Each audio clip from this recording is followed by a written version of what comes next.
In just a minute. So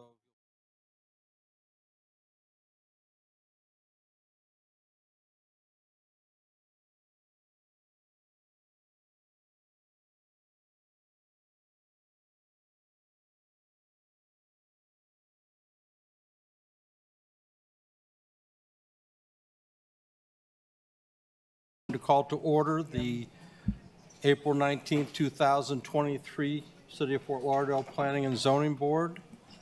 I would like to first start with the Pledge of Allegiance. So if everybody please stand and join me in the pledge.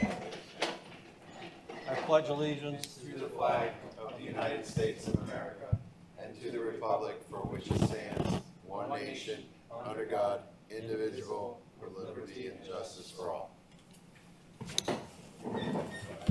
Chair, if we can pause. Dwayne Spence over here. I didn't hear that. We'll have to wait a moment for our recorder to get here. Oh, I thought I just saw Leslie here. Okay.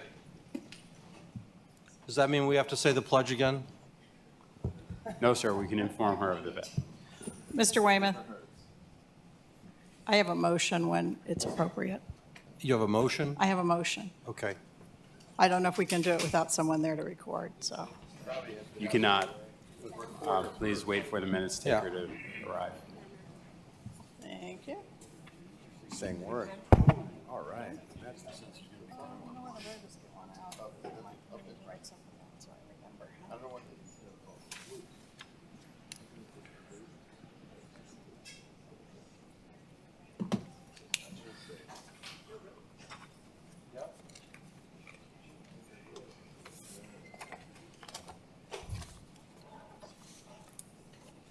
Sorry, Leslie, I thought I saw you sit down there and then poof, you're gone. Boom, there we go.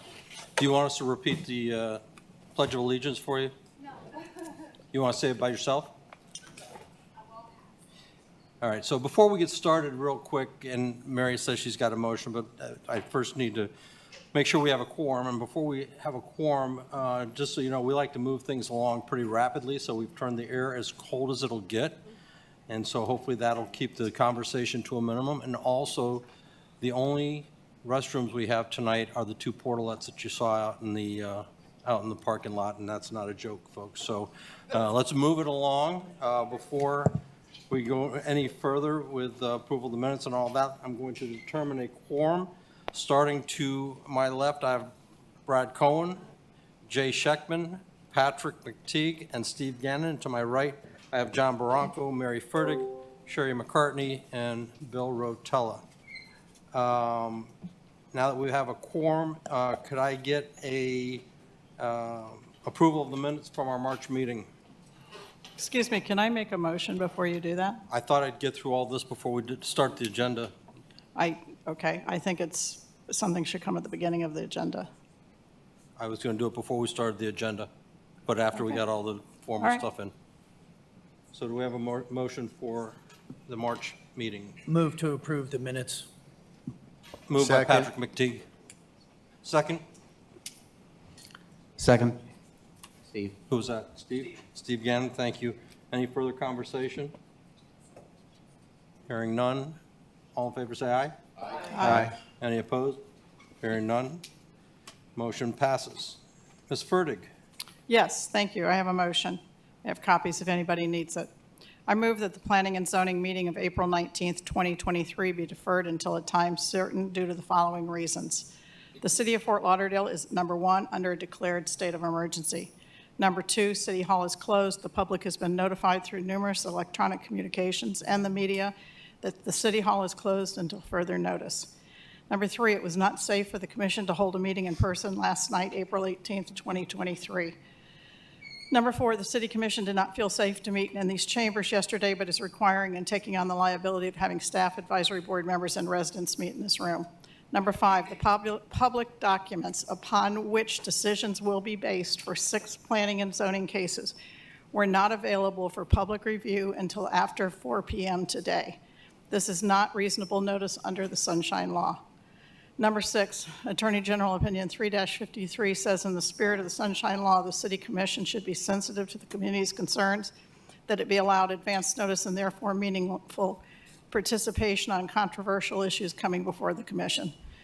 Number 7 is statute 120.525. Number 2 requires that agencies subject to the Administrative Procedure Act must prepare an agenda in time to assure that a copy may be received 7 days before the event by any person in the state who requires a copy and who pays the reasonable cost of the copy. The agenda, along with any meeting materials available in electronic form, excluding confidential and exempt information, shall be published on the agency's website. After the agenda has been made available, changes may be made only for good cause.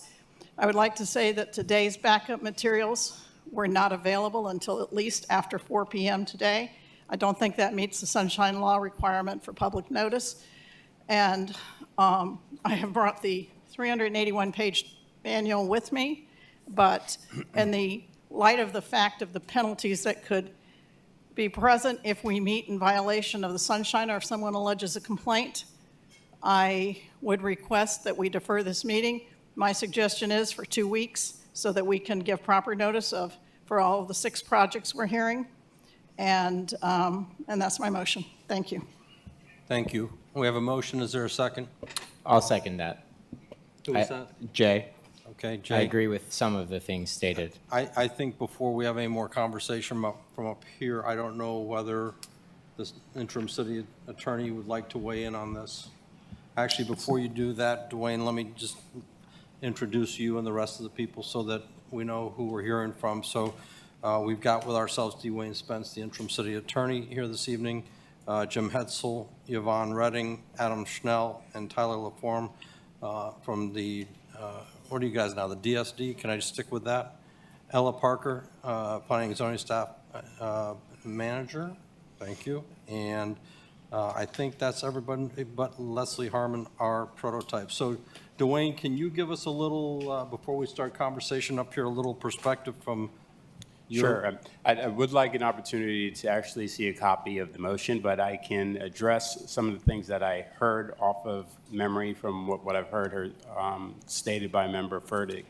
The Sunshine Law has 3 requirements: that there's proper notice, that the meeting is open to the public, and that minutes are taken and promptly recorded. The notice requirements, as stated by the Attorney General's office and stated in the Sunshine Manual, which we do provide annual training to board members on this issue, does not require that specific items are listed in the agenda. You are only required to provide notice of the actual meeting. There is flexibility for altering agenda items, adding items, and removing items. The Attorney General's opinion that was cited does state, in the event of a controversial item, that if that was not provided due notice, that a city commission should defer action on the controversial item. It is a recommendation. It is not a requirement of the Sunshine Law. There was a statute reference that I believe is a part of the Administrative Agency Act that does not apply to the city municipalities and the Planning and Zoning Board. So the requirements with regards to items listed on the agenda does not apply in this circumstance. So are you stating that there is no requirement for the city to provide the materials that are noted on the agenda? That is absolutely what I'm stating. You're saying they have no requirement in spite of the many people that tried to contact this building, but of course couldn't because your electronic communications were down, that you have no obligation to provide them with the backup material for these 6 cases? There is no legal requirement with regards to the Sunshine Law to provide the backup. And you are going to say on the record that we are I not, have any said of on the us, record. going to be violating the Sunshine Law by partaking in a meeting where you have failed to provide materials to the public? I have said on the record.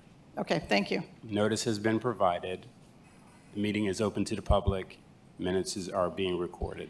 Okay, well, I would ask you, since you have sent numerous, and I did not copy all of these, numerous communications to the public over the last 5 days stating that City Hall is closed, including a picture showing that City Hall is closed, and since your own city commission did not meet here last night in these very chambers where they normally would meet. You don't think any of that, you don't think that you have interfered with the notice requirement by putting out repeated notices that that City Hall was closed?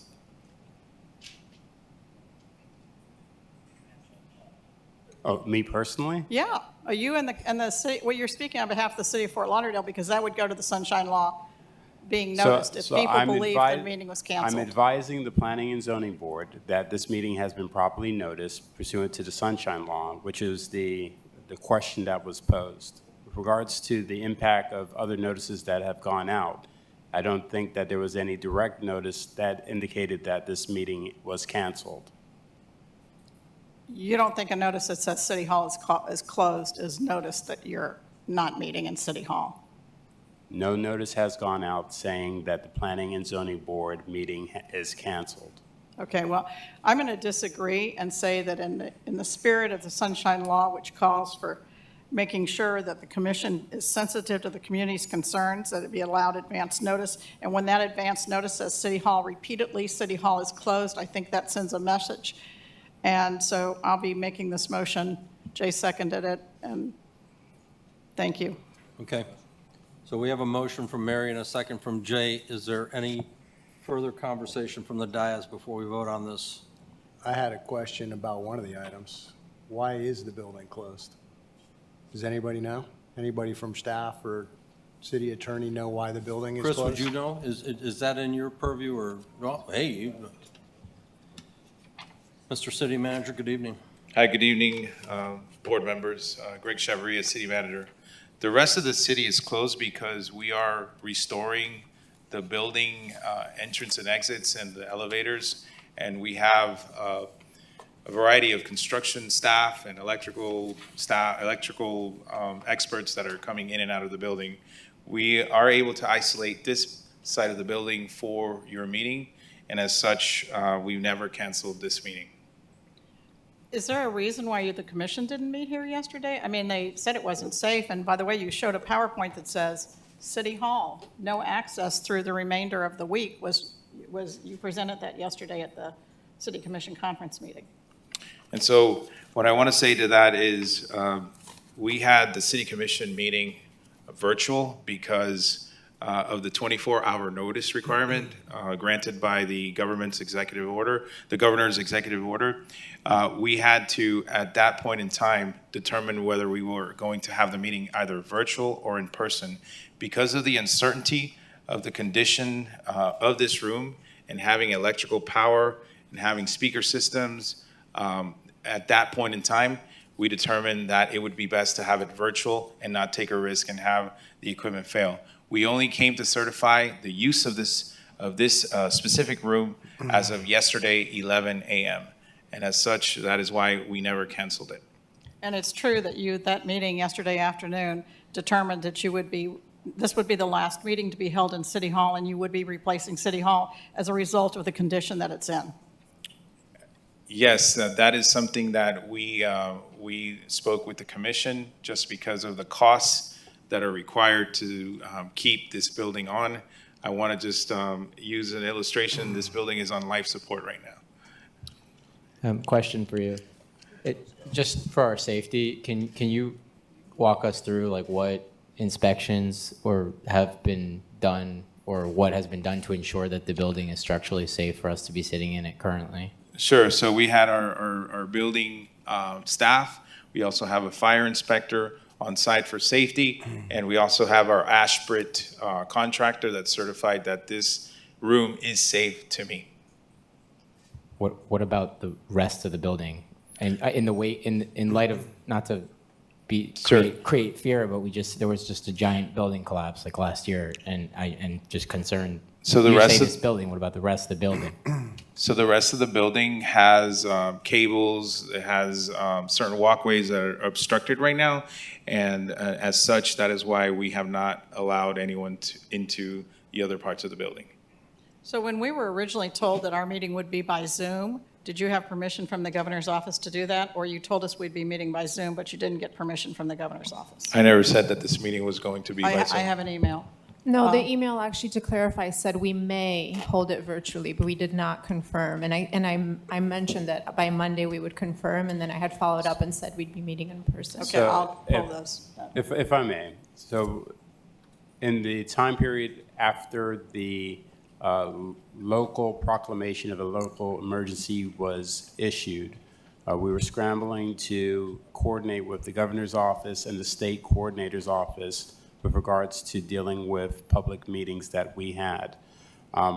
They agreed to issue an order, and while we were waiting on that order, various options were floated and communicated to staff throughout the city with regards to the possibilities of the meetings and how they may be held. When that order was received, my office recognized that the scope of the order was limited, and the options that we had indicated to staff may be available were no longer available because of the limiting nature of those orders, which resulted in only the commission meeting being virtual and these other meetings not, if that provides clarity. Is there any other advisory board meeting in this room? I can't answer, I don't know that answer. I would defer to the city manager on that. I will tell you that from yesterday's direction from the city commission, we are right now in the process of migrating everything out of this building.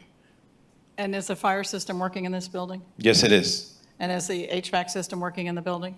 It is for this room and for certain parts of the building. And is this all being run by a generator? Generator power, yes. I also, if I may, I want to just have our Director of Development Services share with you some details in your consideration as you're looking at this motion. And I want to introduce Chris Cooper. Thank you very much, Chair, board members. My name is Chris Cooper, Director of the Development Services Department. Went back in time a little bit. So a couple things to consider when making your motion. We've been dealing with the state mandatory deadline on project reviews and development permit issuance, and I wanted to let you know that 2 of your items tonight do run the risk of running into that deadline.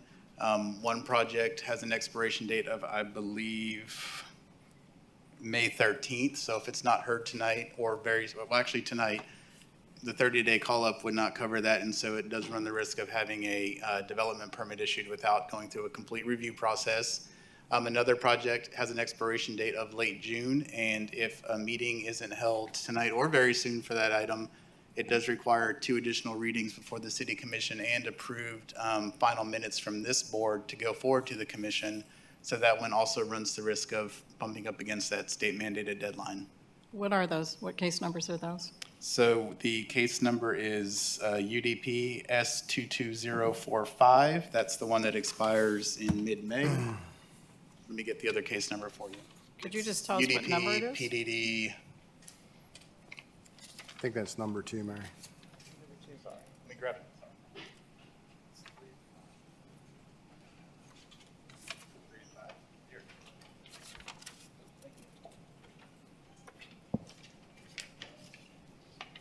It is number 2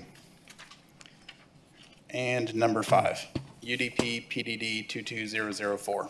And what's the date of expiration? I see number 2 is a site level 3. What's the date of expiration for number 5? 27? June 27th. Yeah. And again, that requires final minutes from this board before it goes to 2 additional hearings before the City Commission. So there was no reason why you couldn't have noticed it for 2 more weeks from now and gone with it. Okay. Are there any other questions before we put this to a vote? Yeah, one last question. Why is it so cold in here? City manager, could you explain why the air conditioner is? Would you rather have it be sweltering? No, I'm very interested in this answer. Since we We were can warned. we can adjust it if you'd like. We have staff outside that's available to adjust the temperature if you'd like. We thought it would be comfortable for many.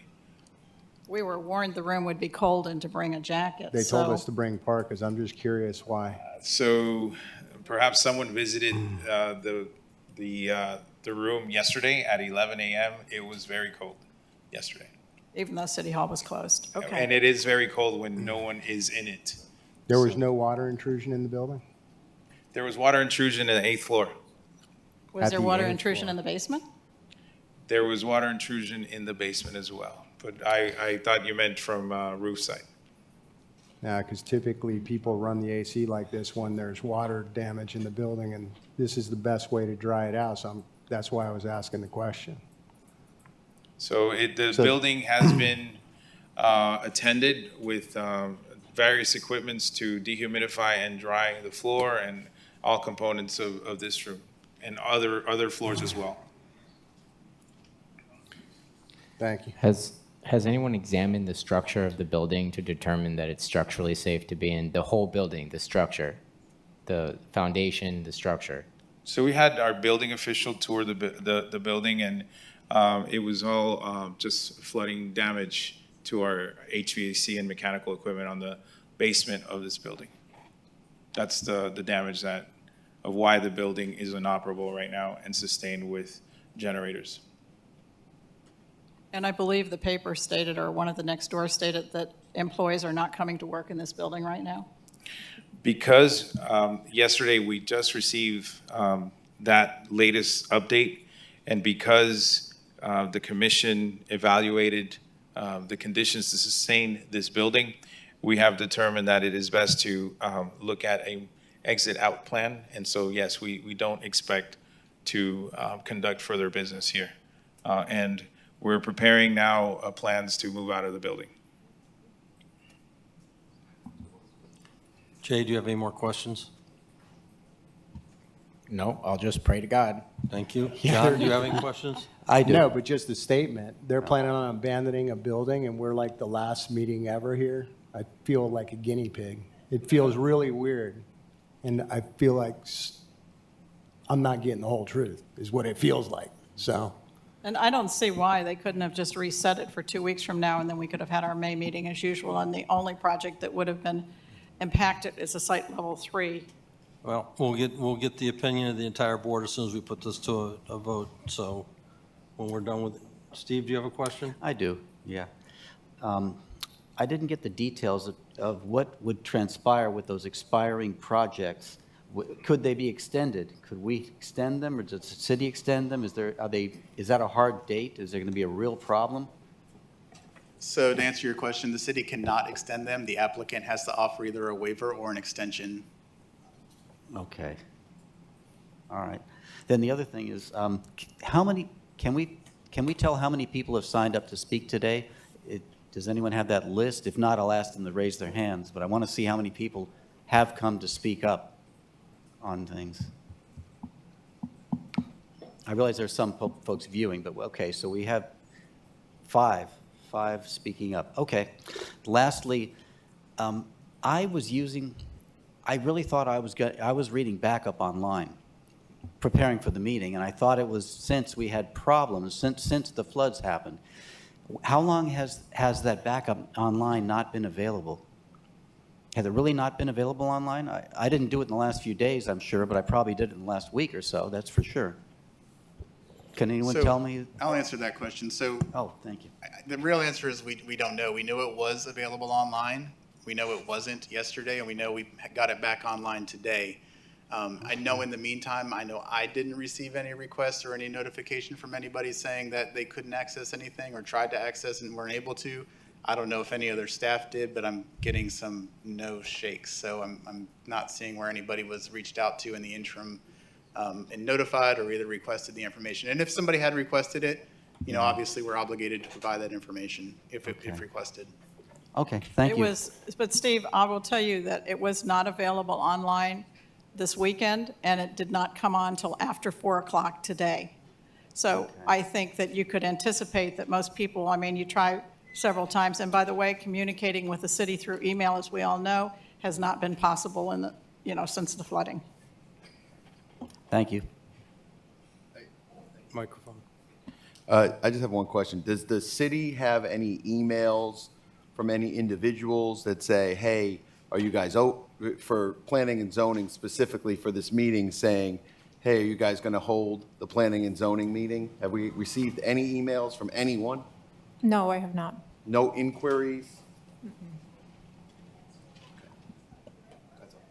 But Brad, their email system's been down. Why don't you ask them when their email system came up? Hold on, everybody relax. She's checking right now. So was there a question about where we're receiving emails Yeah, I'm last just week? wondering if anyone, Mary made a point that, about notice, about that the building was closed, several emails went out that were closed, I understand that point. What I'm asking is, has anyone sent an email to the city that we've received that said, hey, is planning and zoning going on tomorrow? What's going on with planning and zoning? I have an important thing that's on the agenda, and I'd like to attend. So I have not heard from our staff that they received any emails, and they are usually pretty good about notifying me. And if the commissioners or city manager's office or neighbor support had received anything, that would have generally come to me as well. So And how, has the email system been, I mean, I've been getting emails from you guys, and to Mary's point, obviously Mary got emails because she was getting emails that said that the Lauder briefs place came. was closed. You have several people in the audience with their hands raised that sent emails. Right, so And- that's what I'm finding out. Yeah, and I just looked those two folks up, both Miss Marilyn and Ann Hilmer, and I don't have anything in my emails from them. So I Okay. don't know if that was some sort of a system issue, but I don't have any emails from them. Thank you. Anyone else? Leslie, would you call the vote, please? Yes, sir. Would you restate the motion if you would, just so everybody knows exactly what they're voting for? I apologize. I don't have a copy of the Oh, motion. here, let that me she provide made, you with so one. I was going to ask for that. Chris, could you hand this to her? yes, ma'am.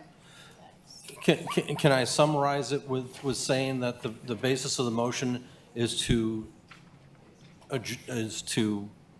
what's the right word, Mary, suspend? Defer it until a defer time the meet- certain for the until- following reasons, and we list 7 reasons, which include the state of emergency, the fact that City Hall is closed, the fact that No. the Sunshine Law. That everybody, I just want to make sure everybody understands whether they're voting to defer the meeting or not. At the end of the day, the vote of yes is to defer the meeting. That's what I was trying to get out.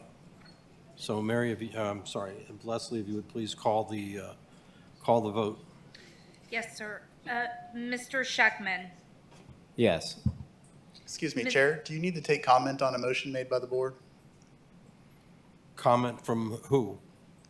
From the gallery, from the? Yeah, I was just double checking. That I don't know. I would On a assume, motion to- I would on a assume motion to not, defer? Okay, but I don't know. This is a first for me, Chris. you and me both. Florida Statute 486.0114 requires the public have a reasonable opportunity to be heard on all official actions taken by boards. Okay, so before we do the Hold on, vote, hold on a minute.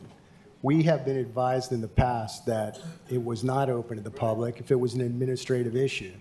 This is an administrative issue, and in the past, you have said that when it comes to those things, if it's a specific case, yeah, we have to give the public an opportunity, but what's the difference here? Because this is not what you've advised in the past.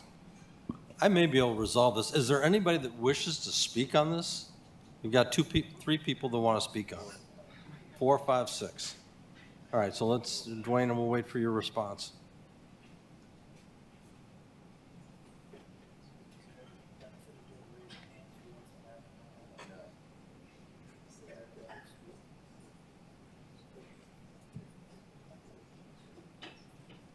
Good evening, my name is Ann No, Hilmer. no. Doesn't happen that fast. Are we hearing from the public?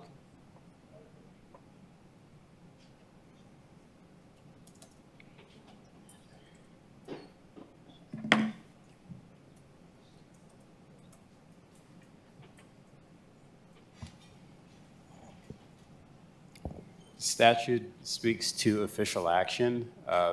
Member Bronca is correct in stating when you were talking about procedural motions that there is, that I've advised in the past that a reasonable opportunity to be heard on that is not entitled to the public. The cancellation of the meeting, I'm not sure how to categorize that.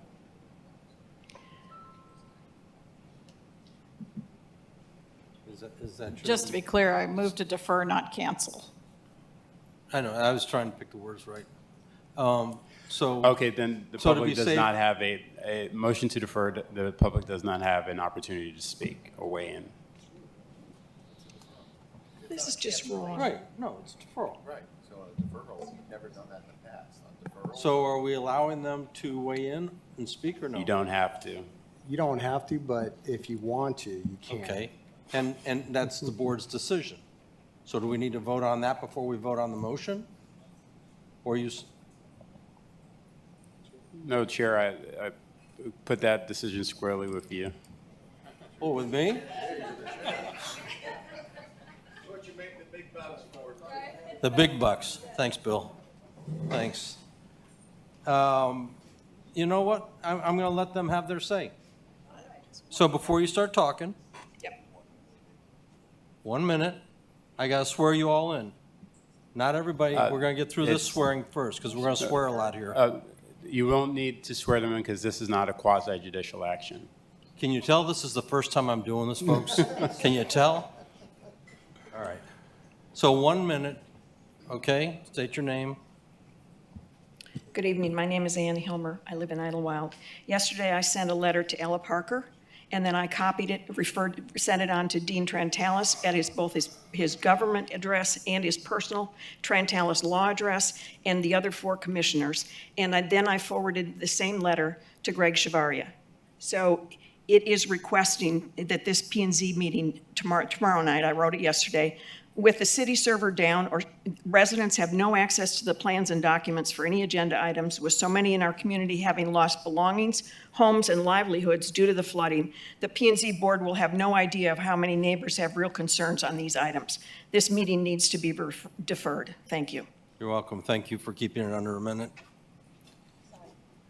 Marilyn Mamano, I'm just, not commenting on whether the staff got the email or not. They might not have gotten it because of the emails. But to your question, hello, Ella and Jim. I just got an update from the city that City Hall is closed till further notice. Is there going to be a P&Z meeting on Wednesday night? There are 2 items I want to testify about, and I and many others are confused about the status of the meeting. And I will say I tried this afternoon to go online to download the documents at the last minute, and I was not able to. Thank you. Thank you. Hello, I'm Christopher Beck from the Illini on the beach opposite the Bahia Mar project, which last time I was here under Jack Seiler's governorship. Sir, I'm sorry. Was a Are you seller. speaking on a specific item, Mr. Beck? No, I'm talking Okay. about why the answer is staring you right in the face. I don't know about the other 5 projects, but I know that Bahia Mar excites a great deal of interest because it's a very important project for the city. I'd say 2/3 of the seats are empty. They should be filled. So the answer is staring you right here. It's the dog that didn't bark in the night. It's right here. That's your answer. Okay. Thank you. Good evening, members Good of the board. Bill Brown, President, Central Beach Alliance. I'm going to keep it real sweet. First of all, as a former fire chief, 37 years in the fire service, trust me, I know integrity and safety of buildings and holding public meetings. I look in the back of the room and I see a fire watch officer for the Fort Lauderdale Fire Department. I would not be here tonight if I thought my life was in jeopardy. Let's do this meeting. And to hear them say that they've not had an opportunity to see the plans or the documents, well, our membership has seen that since November of 2022 to present. So their arguments are irrelevant. We have wasted now going on 40 minutes of this discussion of the citizens' time. Let's do the right thing. Let's proceed, get it over with, and move forward. Thank you for your time and consideration. Thank you, sir. Good evening, board members, former chairman. I'm happy to be here. This is nothing but a political stunt. Can you just If the introduce city- yourself? Excuse me? I'm sorry, can you introduce yourself for the record? Jacqueline Scott. This is a political stunt. If there was anything wrong with this building and your safety or our safety would be questioned, they would not let us in here. This is nothing more than a delay tactic. I feel really bad for all the projects and the people that are here tonight to have their project, their plat, whatever it is, heard. And I hope that you all will go ahead with this meeting. Thank you. On a personal note, as the current chair, I miss you as the past chair. I wish you were up here tonight. Me too. Joanna Fields, and I think it's appalling that we're asked to be in this building the day after the city commission would not be in this building. I can tell you right now, the air quality in here is not good. I have breathing issues, and I'm already feeling it by being in this building for a short period of time. So I asked for this meeting to be deferred. Thank you. Is there anybody else that wants to be heard on this? Seeing and hearing none, we'll close the public comment, bring it back. I'm afraid to say this, but I'm going to say it anyway. Is there any additional conversation from the board? Yeah, I just want to say that we don't know who would have come tonight because we don't know how many people read that City Hall was closed and maybe didn't read down to the end of one or two memos when all of the rest of the memos sent the same message, plus Nextdoor, plus the newspapers.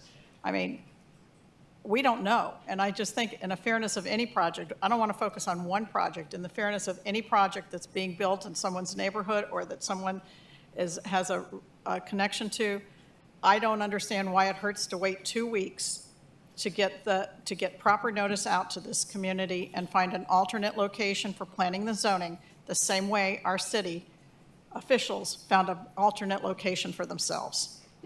Thank you. Okay. Leslie, would Excuse you me. call the vote, please? I can't remember whether Wait. Jay I'm going to responded. start again. Real quick, I was just curious, does the city staff think that they can call a meeting and have it organized in 2 weeks and have another venue and do all that good stuff that's being requested in the motion? So the answer to that is yes. We'll have to re-advertise and renotice the agenda and all of the items because those don't carry forward whether you defer it or cancel it. We'll just need a date certain so that you can call that special meeting.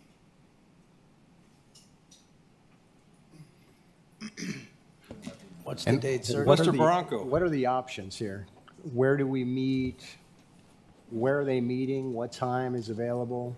I mean, what are you guys doing for temporary space right now?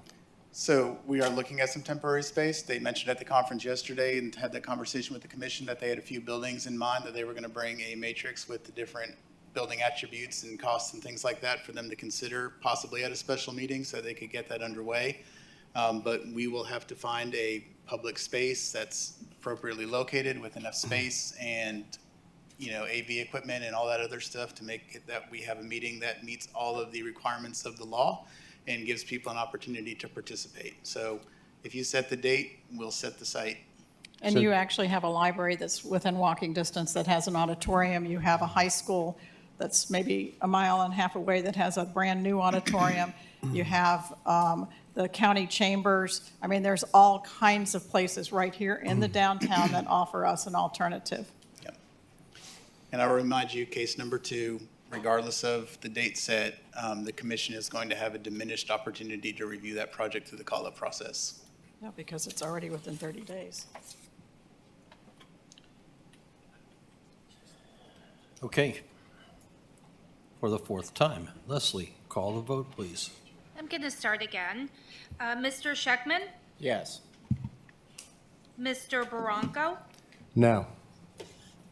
Ms. Furtick, Yes. Mr. McTeague, No. Ms. McCartney, No. Mr. Gannon, Yes. Mr. Rotella, No. Mr. Cohen, No. Mr. Weymouth. No. 6-3. Thank you. Okay, so now moving on into our regular meeting.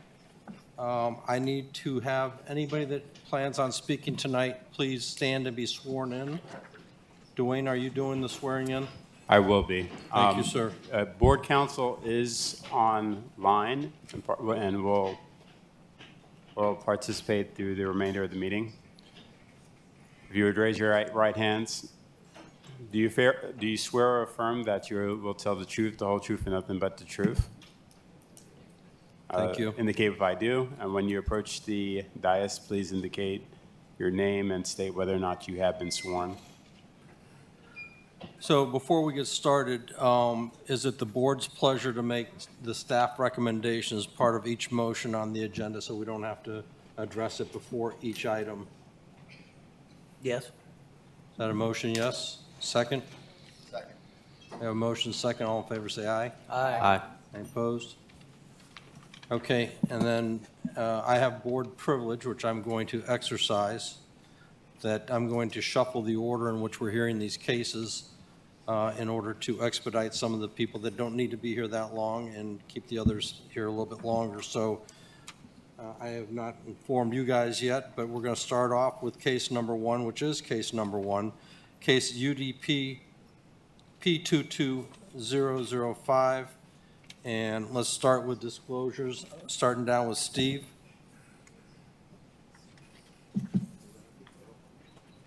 Number one. From March 15th. Oh, I'm sorry. I didn't see that. I saw from March 15th. All right. So then we are going to move up in the lineup. Well, could we make a motion to defer, which I'm going to do on everyone anyways, so I would move to defer for all the reasons I stated, and I'll hand this same motion to our recorder, and on UDP P22005. No, they're requesting a deferral to May 17th. Is there a second? Second. Steve Gannon, second. Any discussion? All in favor, say aye. Aye. Any opposed? Deferred to May 17th. All right, so next item up is on your agenda, case number 4, but it is case number UDP Z22030. This is the Holy Cross Hospital item. And again, I'll start with disclosures. Steve? Site visit. Site visit. Jay? Site visit. Brad?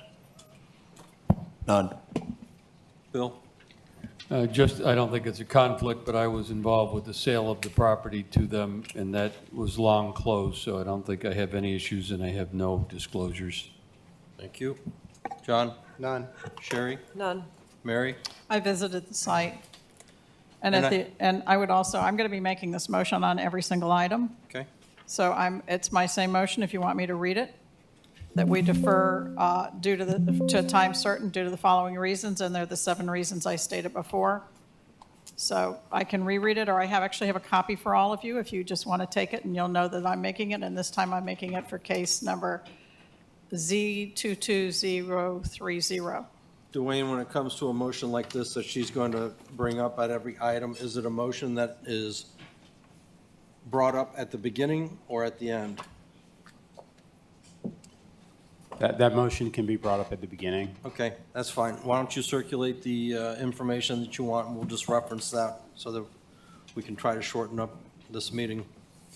And lastly, Leslie, I have noticed, no, I did a site visit, I'm sorry. Mr. Tilbrook. Good evening. Thank you. Good evening to you, Mr. Chair, and to members of the board. I want to thank you for your service and for being here tonight and hearing this item. We appreciate it. My name is Steve Tilbrook. I'm an attorney with Ackerman Law Firm. I'm here representing an item that is a rezoning of 2 parcels owned by Holy Cross Hospital to community facility CF zoning in order to bring the existing hospital ancillary uses into compliance with current zoning. I have with me Tom Lavera, Facilities Director for Holy Cross Hospital, and Larry Martineau, Project Architect. I have a brief PowerPoint presentation. I'm going to try and be as brief as possible. I'm here to answer questions as well. If I go too quickly, please ask me to slow down.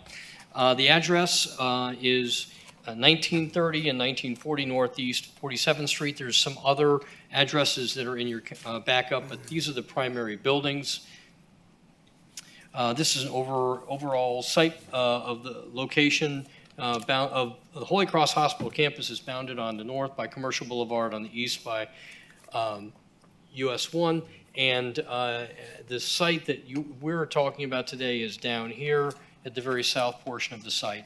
The existing zoning for these parcels is RMM 25, which is like a remnant prior zoning of the prior zoning when the hospital was originally permitted and constructed was R3 zoning at that time. The proposed rezoning is for community facility zoning, which will be consistent with the remainder of the campus and bring it into the campus fold.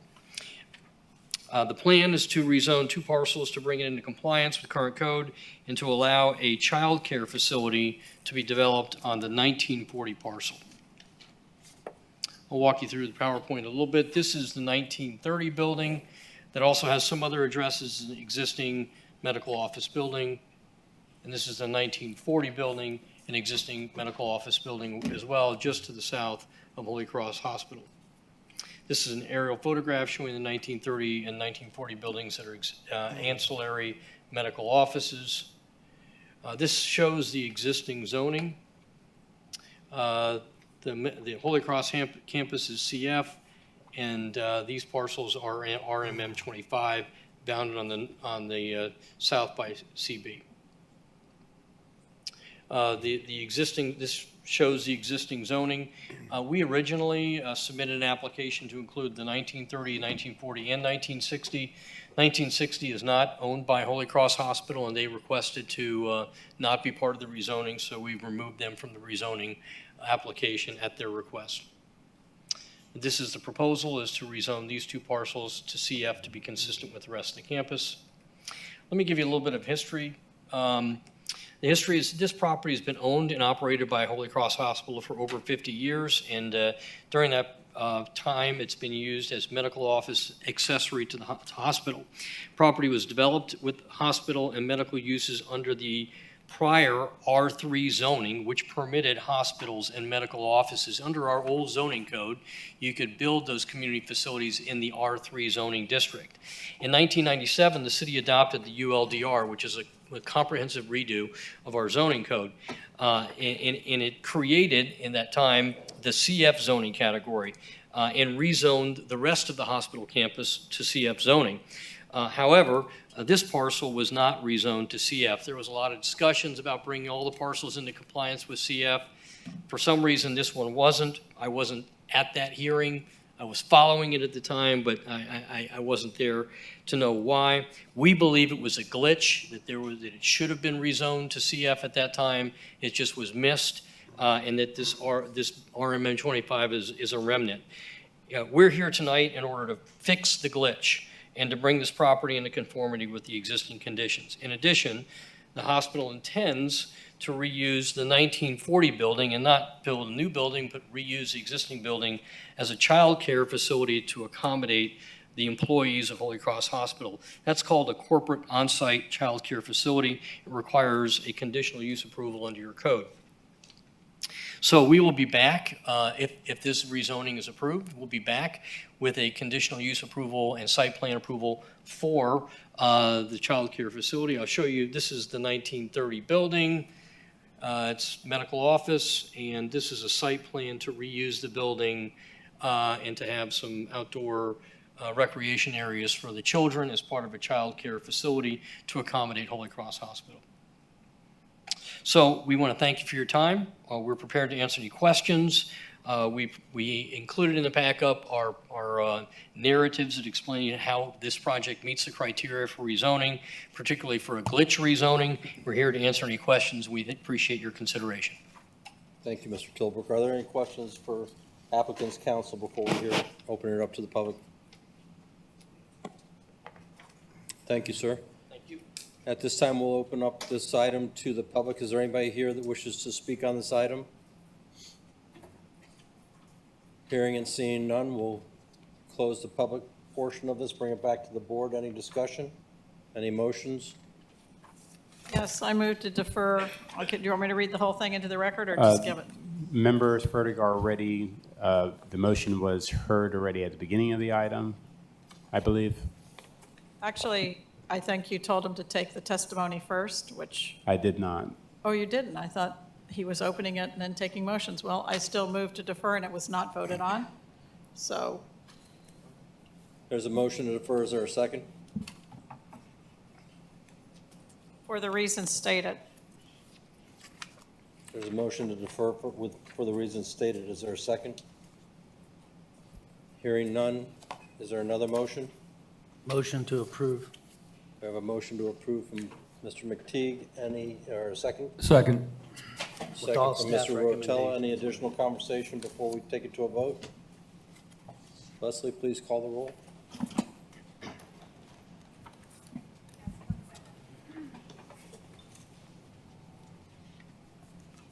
Who the second was that Mr.? Mr. Rotella. Bill Rotella. Thank you.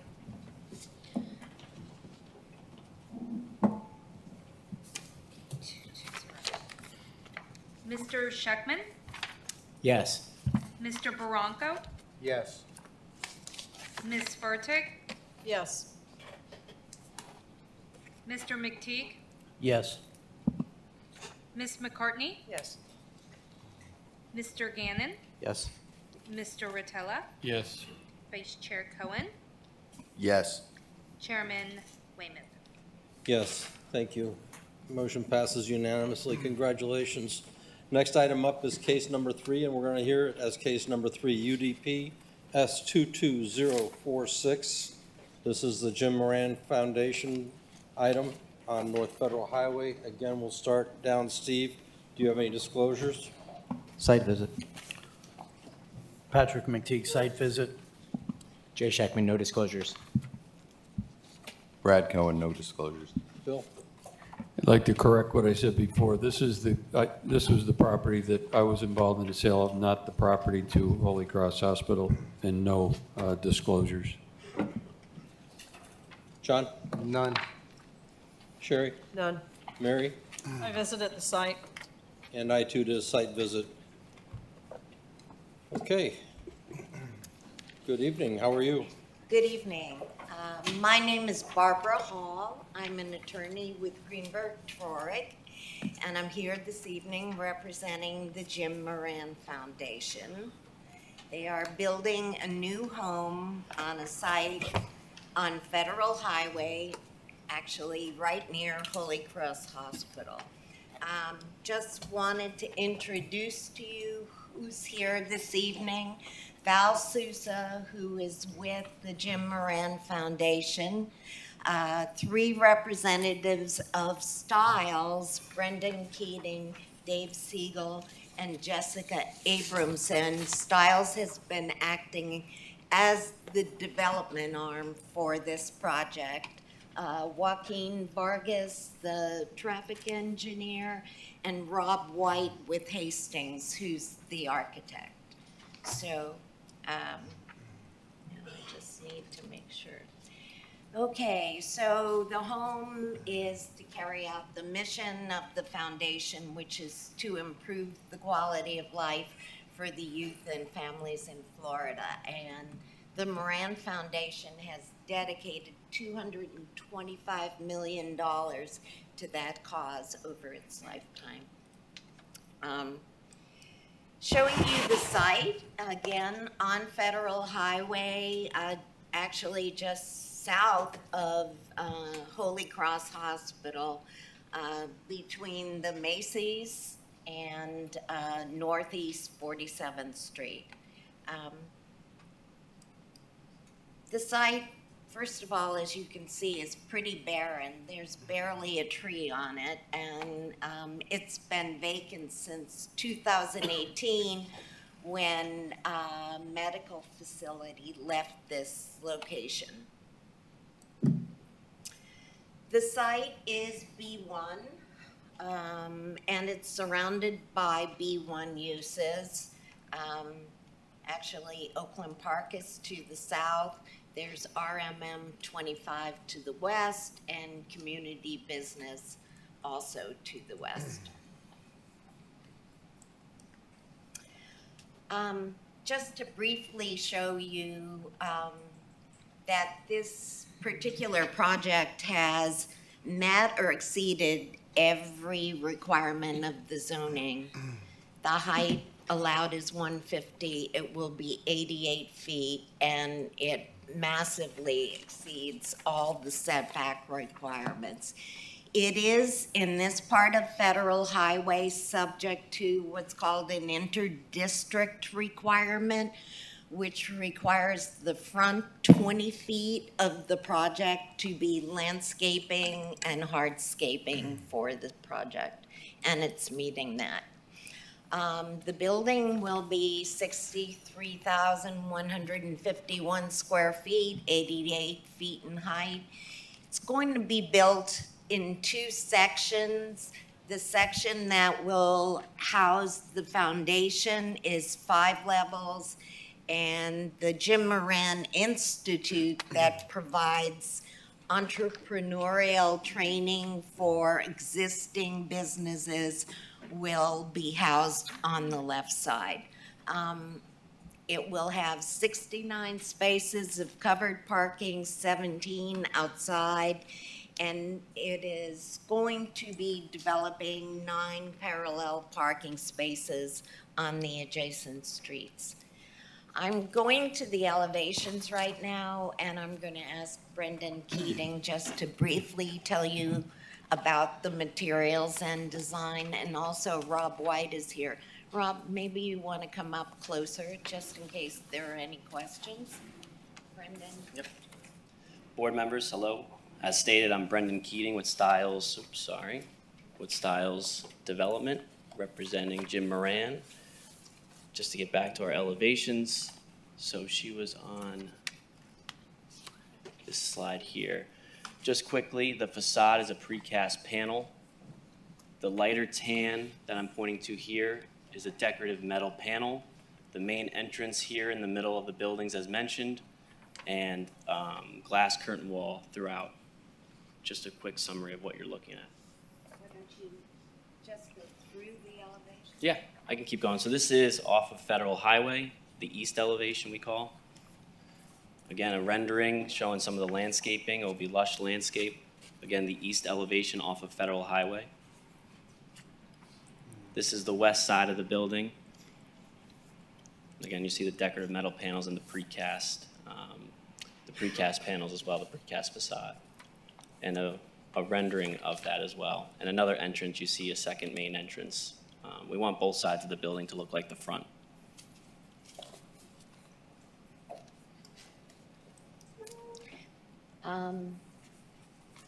The next slide shows the materials in greater detail, and these are some views of the building. Extremely interesting architecture. You're looking on the top, the east view, on the bottom, the west view.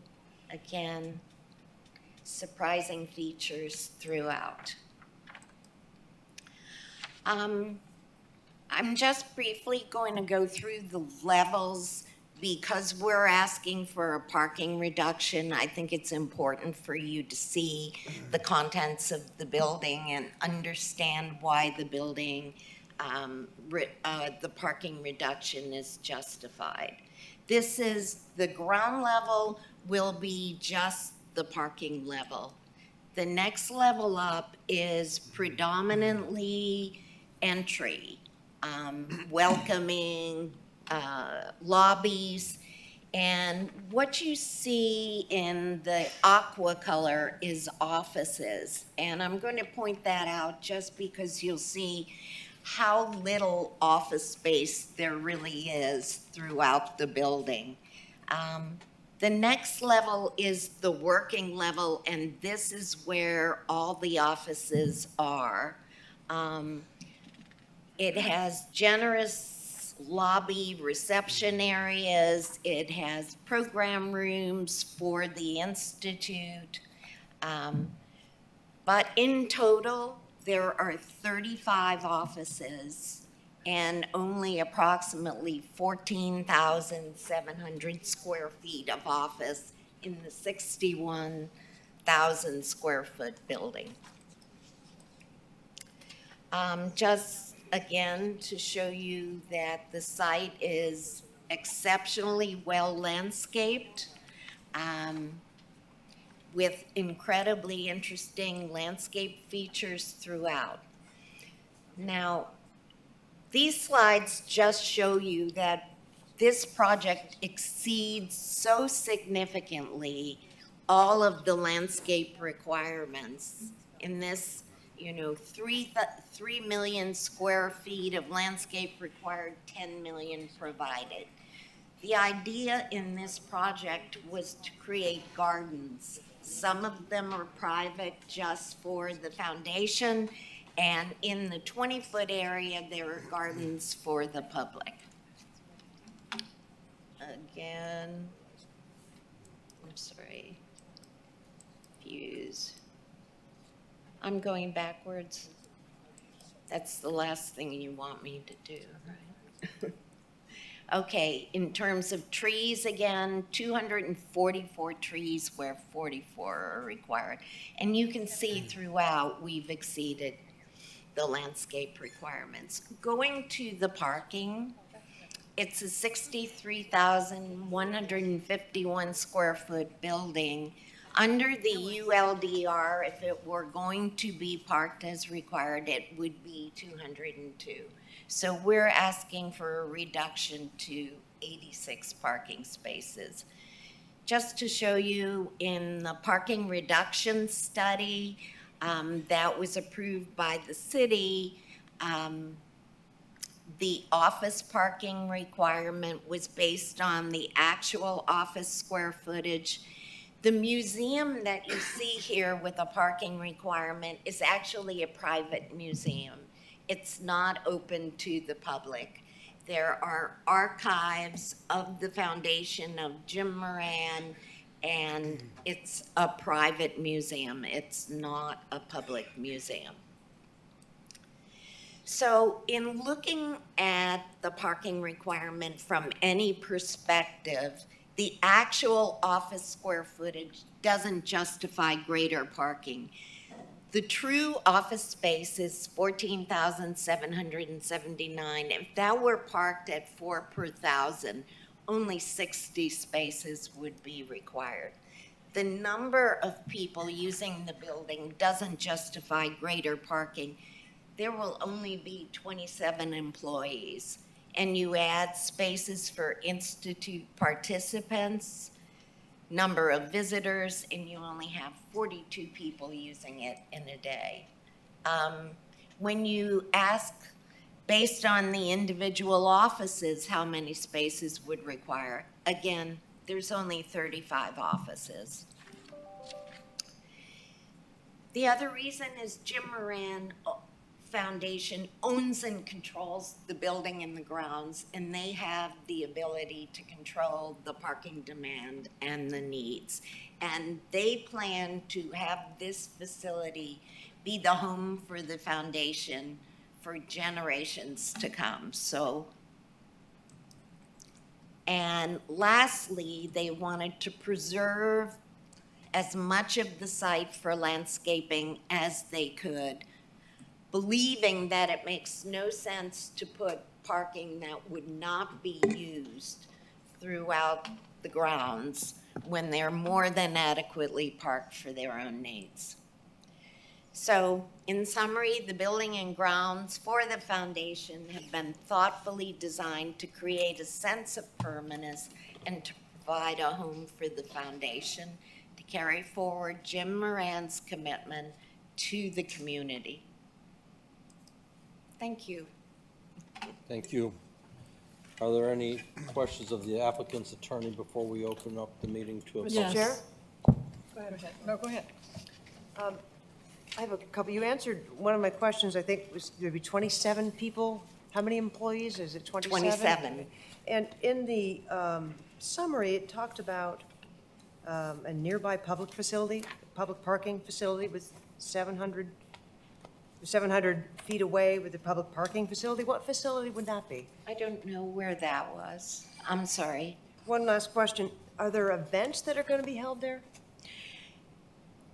Occasionally, there could be events. of the foundation, but again, they would control the number, and they would have the ability to valet park within the parking garage where now they're assigned spaces, so there'd be no problem in handling an event. Thank you. Thank you. Mary? Yeah, Barbara, I noticed that you were willing to give the city a 6-month extension date on the 180 days, and you voluntarily did that? Yes, we did. Okay, thank you. John? Ms. Hall, I'm pretty sure they run the foundation out of another building now, right? Correct. And it's similar parking situation? They pretty much regulate it? They don't Correct. have the need for all that parking? So you have a real-world model on what you guys actually use over there? That's correct. Okay, thank you. Brad?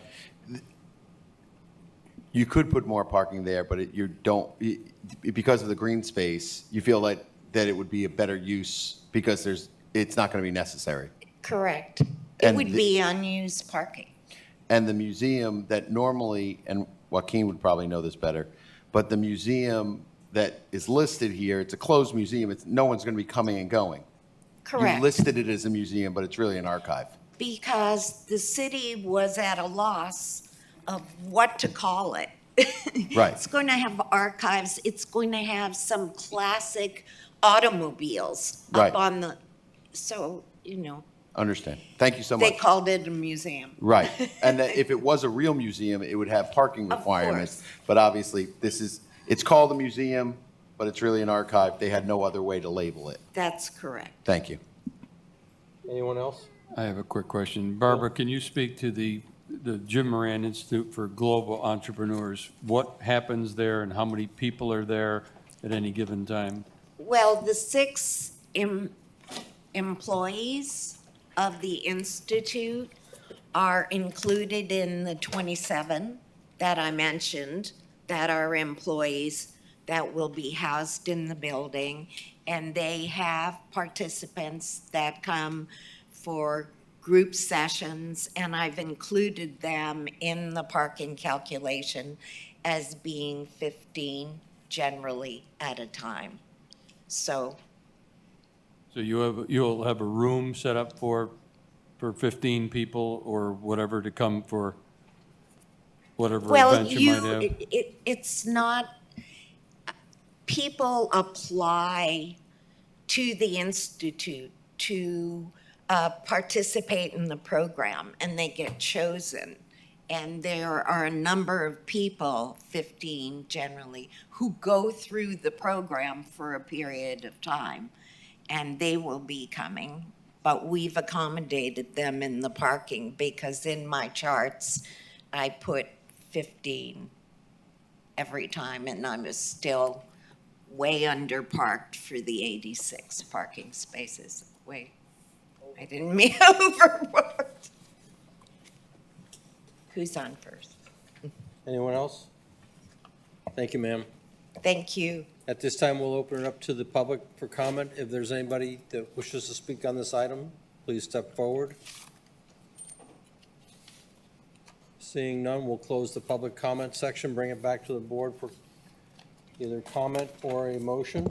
I'm going to make my same motion to defer the item for the same 7 reasons, including the notice under sunshine. Thank you. There's a motion. Is there a second? Motion dies. Would somebody else like to make a motion? You want to do the motion to approve? I'll second it. Motion to approve with all staff conditions.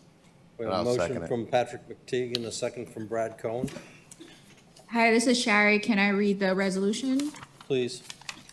A resolution of the Planning and Zoning Board of the City of Fort Lauderdale, Florida, approving a site plan level 3 development permit for the development of an 82-foot building with 29,640 square feet of office space, 33,511 square feet of private museum space, and a parking reduction for the property located at 4545 North Federal Highway, Fort Lauderdale, Florida, in the B1 zoning district, case number UDP S22046. And this resolution will include all staff conditions and adopt the findings of fact in the city staff report. Thank you, Sherry. Is there any further conversation? Hearing none? If you would please call the roll.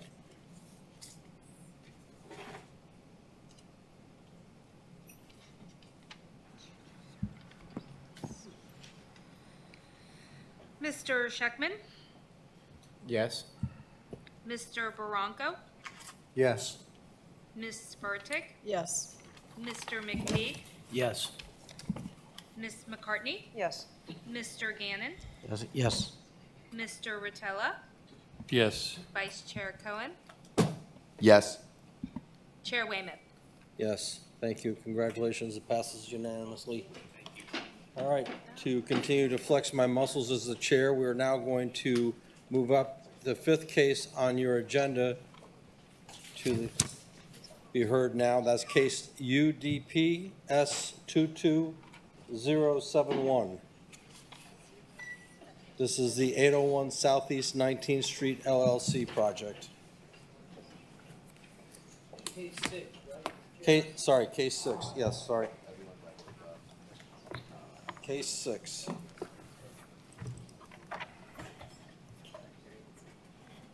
Thank you, ma'am.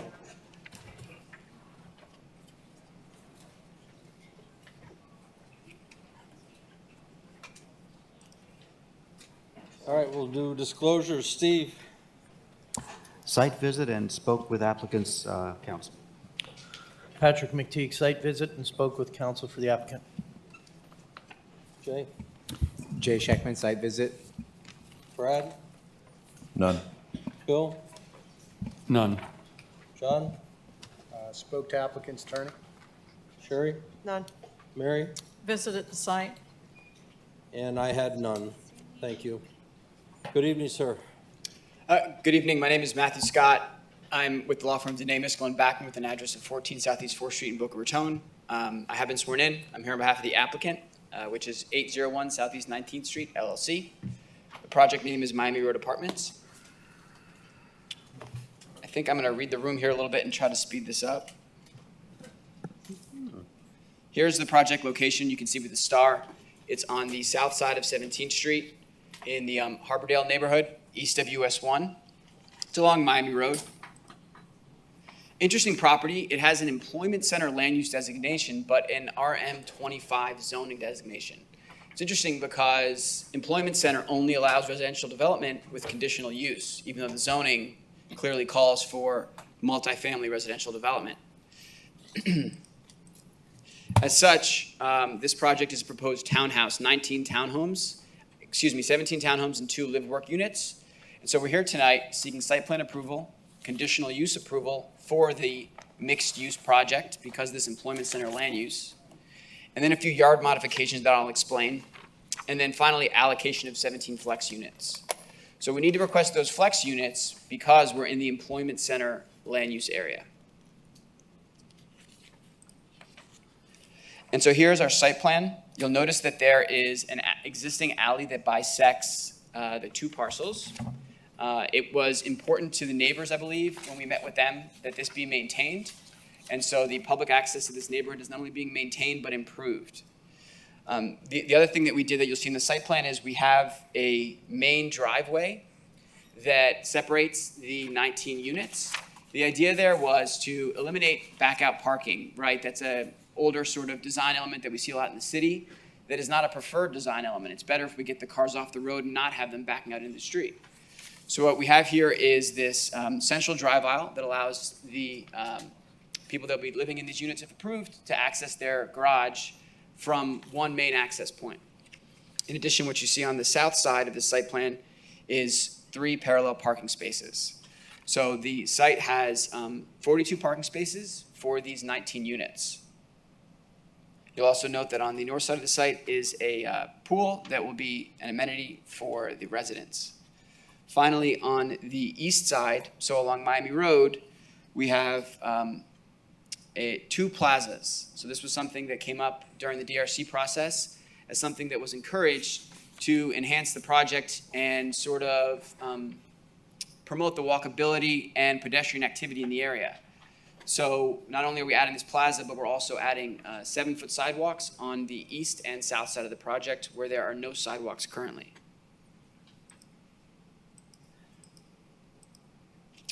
And so jumping ahead to our front rendering, what you see is a modern design with clean colors and something that we think will really improve the neighborhood because, of course, it will be new development in an area that hasn't seen a whole lot in the way of residential development. And so while the project meets code in most ways, we need some relief relative to the yard requirements. We need some relief relative to the front, corner, and side yards. As I was explaining when I was going over the site plan, the relief relative to the yards allows for the creation of this central drive aisle. If we aren't able to get that sort of relief, then every unit would have to have their own driveway, and you'd have to bring the units further back from the street. So the yard modification, of course, benefits the site plan, but it also benefits the neighborhood by allowing for a better site design. So in summary, the project meets codes in most material ways. It's under code requirements on height, it's under on density, it meets parking requirements, it meets landscaping requirements.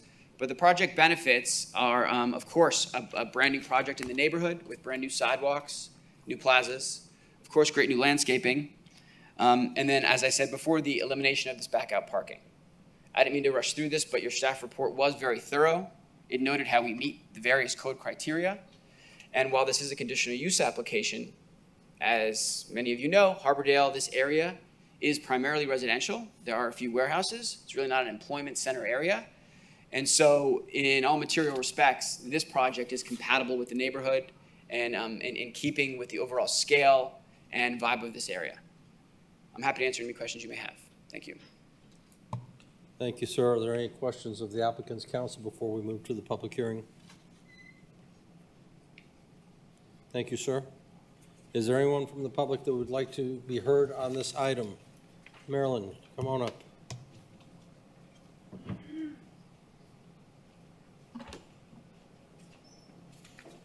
Marilyn Mamano from the Harbordale Civic Association. We have seen this project and its sister project. There's another one coming up. And indeed, this is the first redevelopment in the area that we've seen in a long time. We are very pleased that he has taken the cars around the back and that he has agreed to pave the alley. That's a very important issue for us. We want the alley to be paved at its full width. And we also would have appreciated some more on-street parking, more than the 3. We could have squeezed in another one. Parking is a big issue in this area. There are a couple of Airbnbs and people are parked all over the street.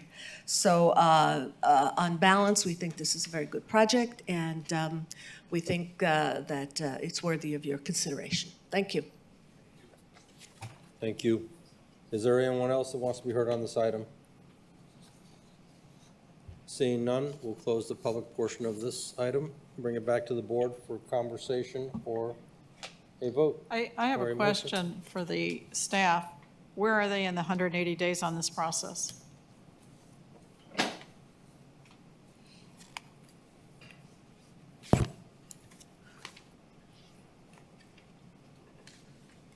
Good evening, Chair and members of the board. My name is Tyler LaForme, planner here. Mary, to answer your question, in the 180 days, they have provided the waiver for us, so they've waived the state statute time requirements. Okay, can you give me the dates on that? The original date of the application, the date that it expired, and the date that you have the extension to? I don't have those dates off the top of my head. They Okay, waived it I saw it on at the last application. application, I just didn't see it on this one. Yeah. So they've waived it until what date? They waived the time frame for the state statute. Period, So, just period, total. yep. Okay, thank you. You have another motion, Mary? Oh, yeah, I'm sorry, thank you, Mike, for keeping me going here. I'm moving to I defer don't for want you to this, miss one. for the 7 reasons I'm not going to. Is there a second to her motion? Hmm? Hearing none, Do you need motion another copy? dies. I'm happy to provide it. Is there another motion? Motion to approve with staff Motion by Patrick McTeague. requirements. And second?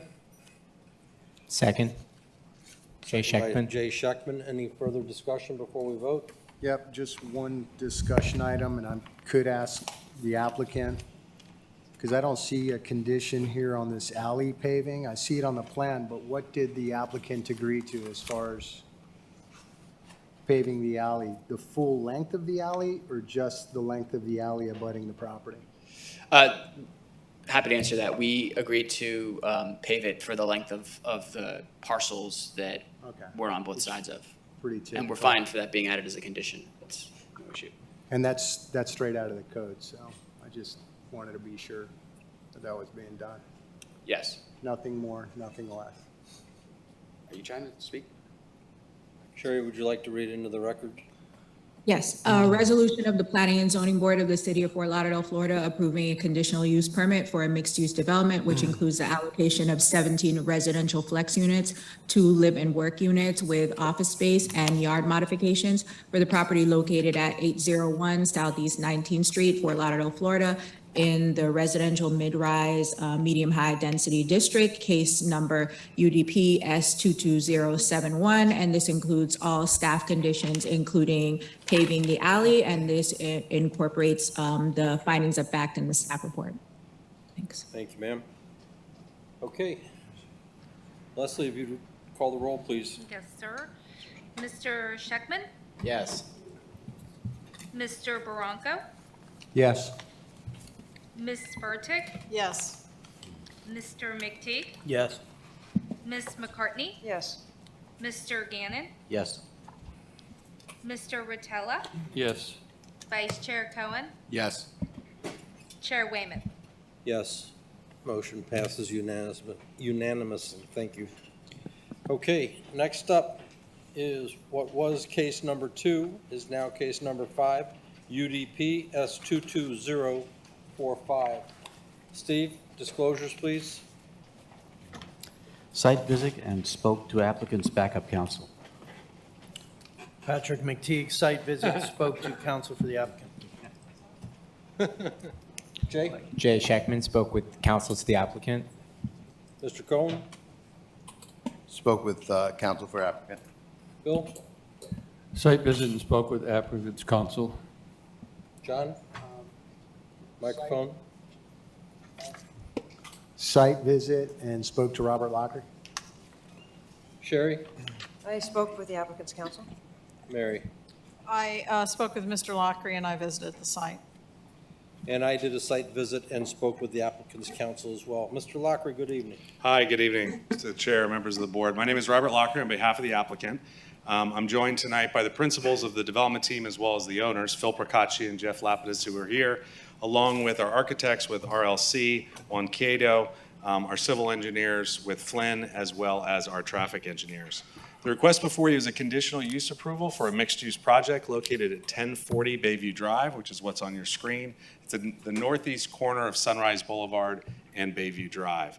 The project is being designed to meet all the requirements of the city's mixed-use requirements for a project on a B1 parcel.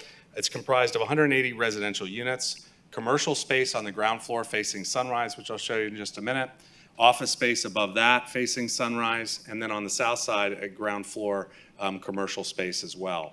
Above that ground floor, actually around that ground floor, and on the west side, we do have walk-up residential units. Above that, residential units in a building which is 10 stories on Sunrise Boulevard, 8 stories in the middle, and 14 stories, I'm sorry, as you head to the north. Let me see if, there we go.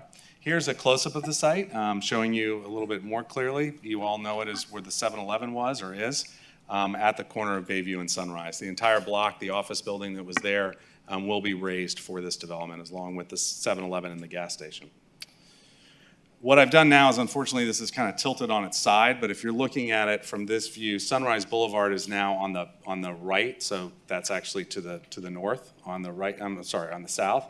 On the right side of the screen, Bayview Drive, which is west of the site, is on the bottom in that direction. Northeast 11th, which is north, is on the left of the slide, and then east is on the top of the slide.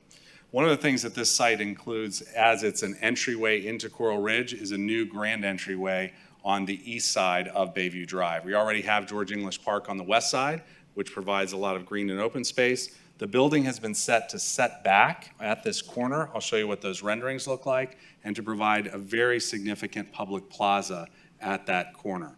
The plaza will be, of course, controlled by the development, but the public and the neighbors, et cetera, will be allowed to walk through there. The typical requirement in a mixed-use project is a 1,200 square foot plaza area like this. We will tell you this plaza alone is 10,000 square feet. It's almost 10 times the amount of open space that is generally required for a project in a plaza like this. In all, there's a lot more landscaping and open space that's required. The general requirement for a site like this is about 27,000 square feet, but that includes amenity area.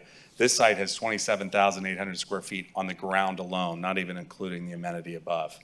As I explained, on the south side of the building is the 10-story structure, 8 stories in the middle, which is really the parking garage, but you don't see the parking garage from any angle because it's completely lined with residential units, which I'll show you in just a minute, and then the 14-story building at the north side. This is consistent with the development pattern as you look further east along this corridor, with the assisted living facility that this board voted on a few years ago has been built, and of course Sunrise Harbor years before that further to the east. So go to the next slide. This is a view at the intersection of Bayview and Sunrise. You see Sunrise Boulevard on the right side, Bayview is on the left. You see the entry plaza that I mentioned that'll actually work as a balance with the park on the west side of the street. Beautiful architectural design with a lot of movement in the balconies as well as the building itself. The opportunity for a sculpture at this important corner, as long with an introduction to the site and to the neighborhood. This is the 10-story portion of the building, the 8-story portion of the building, which again is lined completely with residential units. You don't see the parking garage whatsoever. And then the 14-story building at the north side. The top of the garage is also the amenity deck for the residential units. So again, you really don't see the parking from any direction. This is looking from the west side, kind of from George English Park, looking directly to the east. And then I think the next slide is another slide, a little bit of an angle, showing again the 14-story building and the architectural features that this project brings to it. As your staff report indicates, the project has been designed through work with them back and forth to meet all the requirements of the code. A lot of tweaks and changes went on through the process. Right now there's a lot of access points both on Sunrise Boulevard as well as on Bayview and around 11th. All vehicular access off of Sunrise will be removed. There will be one access point again at Bayview. It's located mid-block here to keep it as a requirement to keep it as far away from 11th and Sunrise as possible, which is right in the middle. This will be decorated with decorative pavers, and we think it will provide a nice feature as you come into this portion of the building. It's a right-in only, so there'll be no egress out onto Bayview Drive. The main entrance and exit to the garage is off 11th Street. In addition to the sidewalks, which will be very significant all around the entire site, we do have a landscape berm between the street, or not a berm, but a landscaped area between the curb, between the sidewalks themselves, and then additional landscaping along Bayview, as well as along Sunrise, where you will now have a 10-foot sidewalk there, as well as a covered arcade, which this residential on the ground floor will use and utilize. The project does meet all parking requirements, as I said, well within height, setbacks, et cetera. I am happy to answer any questions you may have. Thank you, sir. Mr. Chair? Anybody have any questions? Sherry? I have a couple. Thank you, Mr. Lockery. Would you, in this last picture, I think it's still up, I'm trying to understand the ingress and egress. Sure. So if you were leaving the building and wanted to go west on Sunrise, where would you go? So if you're coming out of the building, actually a couple different ways. If you're going west on Sunrise, you would come out on 11th, which I'll just use this, even though this isn't the building, but it'll help you. Come out on 11th, then you would head down 11th, and then about Behind half the a block, building, yeah, right behind next the to, building. before you get to the Publix, you would come out on a Sunrise. And if you're making a left into the building coming south on Bayview, is that a cutout there for a left? Yeah, that's an existing cutout there, and that's the way that works. Not obviously, but it's a lot less traffic than you get from a 7-Eleven gas station, but that access way still exists, as well as making a left on 11th Street and entering into the main entrance. Okay. Thank you. Thank you.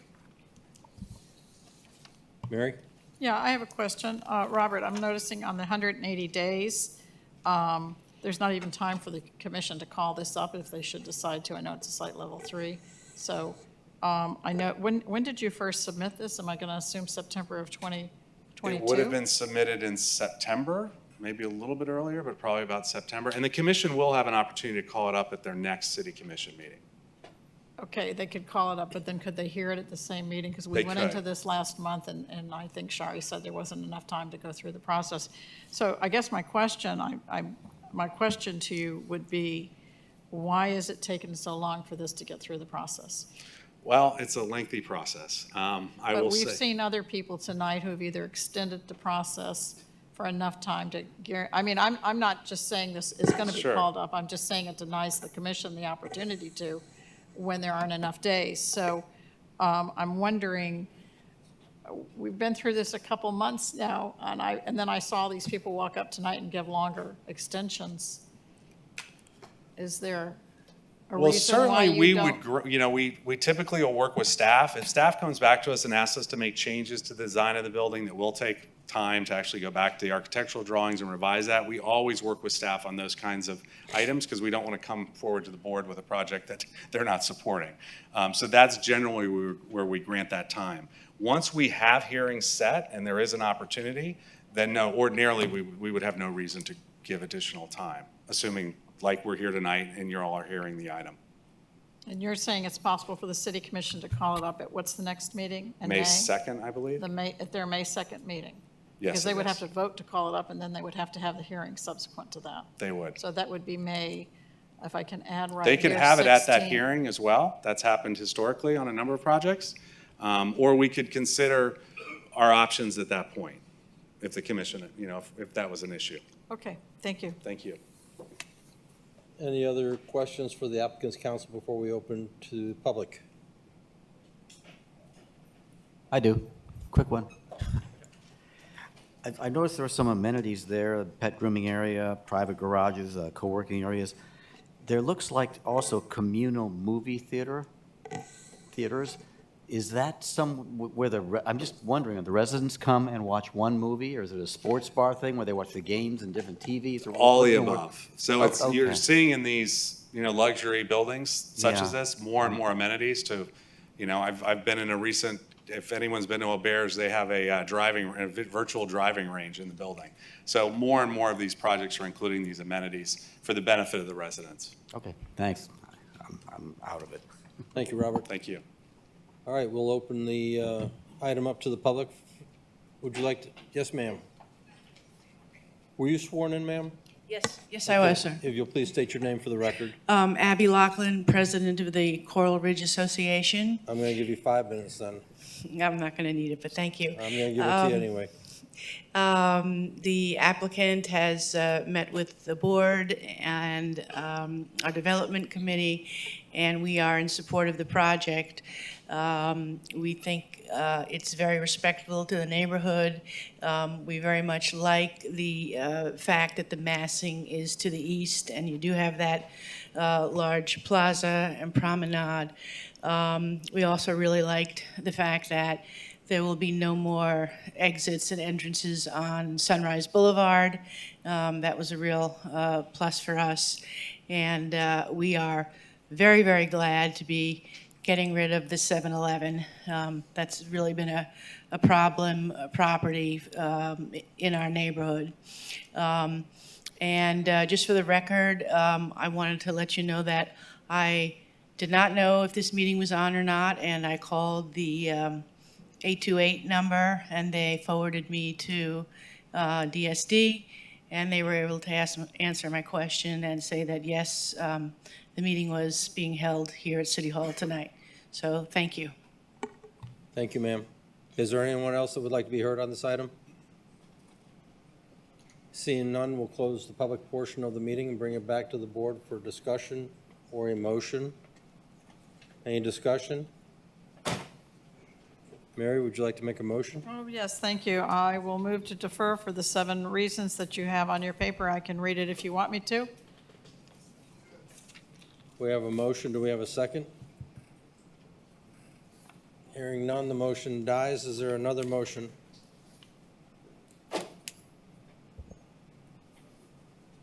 I'll make a motion, this is Steve, of the Planning and Zoning Board of the City of Fort Lauderdale, Florida, approving a conditional use permit for a mixed-use development which includes the allocation of 180 residential flex units and 14,571 square feet of commercial use for the property located at 1040 Bayview Drive, Fort Lauderdale, Florida, in the Boulevard Business B1 District, case number UDP-S22045.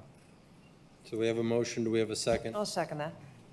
Sherry Can I McCartney. just clarify, it's Sherry, is it 14,671 square feet of commercial use or? I read it or wrong. It's Okay. 607. Thank you. Okay, Also you with read it staff for findings. me. With Okay, staff so conditions? Are you okay, gonna just to read- clarify, this includes all staff conditions as well as this will incorporate all the findings of fact in the staff report and the resolution. It was already read, so I'm good, thanks. Very good. Thank you. Leslie, if you'll call the roll, please. Yes, sir. Mr. Scheckman? Yes. Mr. Baranco? Yes.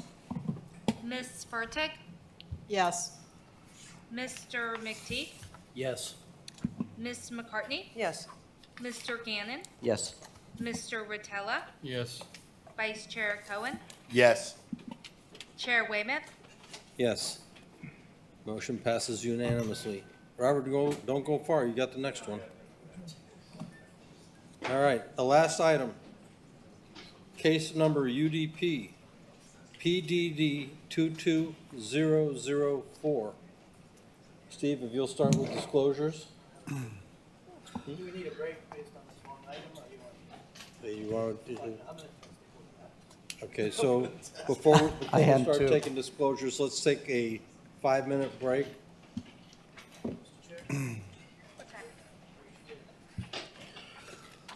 All right.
and reconvene.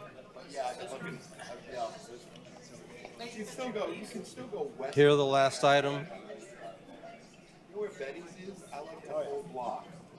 That's where I'm building. But I love that whole block. That's a good block. That's cool. All right. We're going to start with disclosures. Mr. Gannon. Let's see. Steve Gannon had a site visit and 2 public presentation meetings I attended. Also met with the applicant and their attorney. Patrick McTeague, site visit, and spoke with applicant for the attorney, or attorney for the applicant. Jay Scheckman, site visit, spoke with the attorney, with their client, and all communications that were submitted to the board and site visit. Site visit, email, spoke with applicant's attorney, spoke with applicant. Bill? Emails like everyone else, applicant's attorney, the developer, and the site visit. John? Site visit, spoke to applicant's attorney. That's it. Sherry? Some communication with residents, spoke with the applicant and the applicant's attorney. Mary? Sorry about that. I visited the site, I spoke with Mr. Lockery. I received 1 email and 1 email only, so if others got, I'd just like a list of those from Chris Beck. And I spoke with Marilyn Mamano and Hilmer and John Burns. Okay, and I did a site visit, met with the applicant's attorney, and also received all the communications previously noted by the others. Mr. Lockery?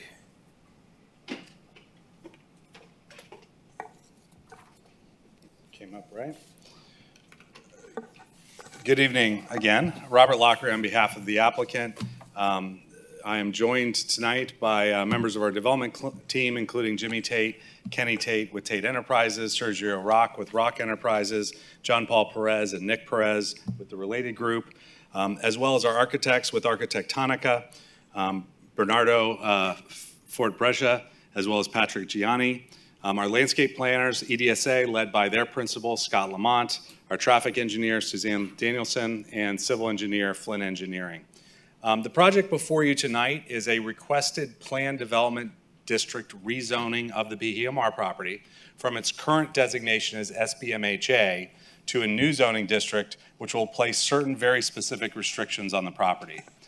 There is today also an existing site plan approval, which remains on the property and is valid now until about 2028, 29, I believe, that will go away when this new rezoning is approved for the project by the City Commission when that occurs. So there is a site plan there. I'm going to show you a little bit the existing site plan as well as the proposed site plan, which will become the zoning with the PDD zoning district. BHMR, as you all know, is a site that is leased to our clients. It's owned by the City of Fort Lauderdale. The majority of the property is a marina. It's actually water.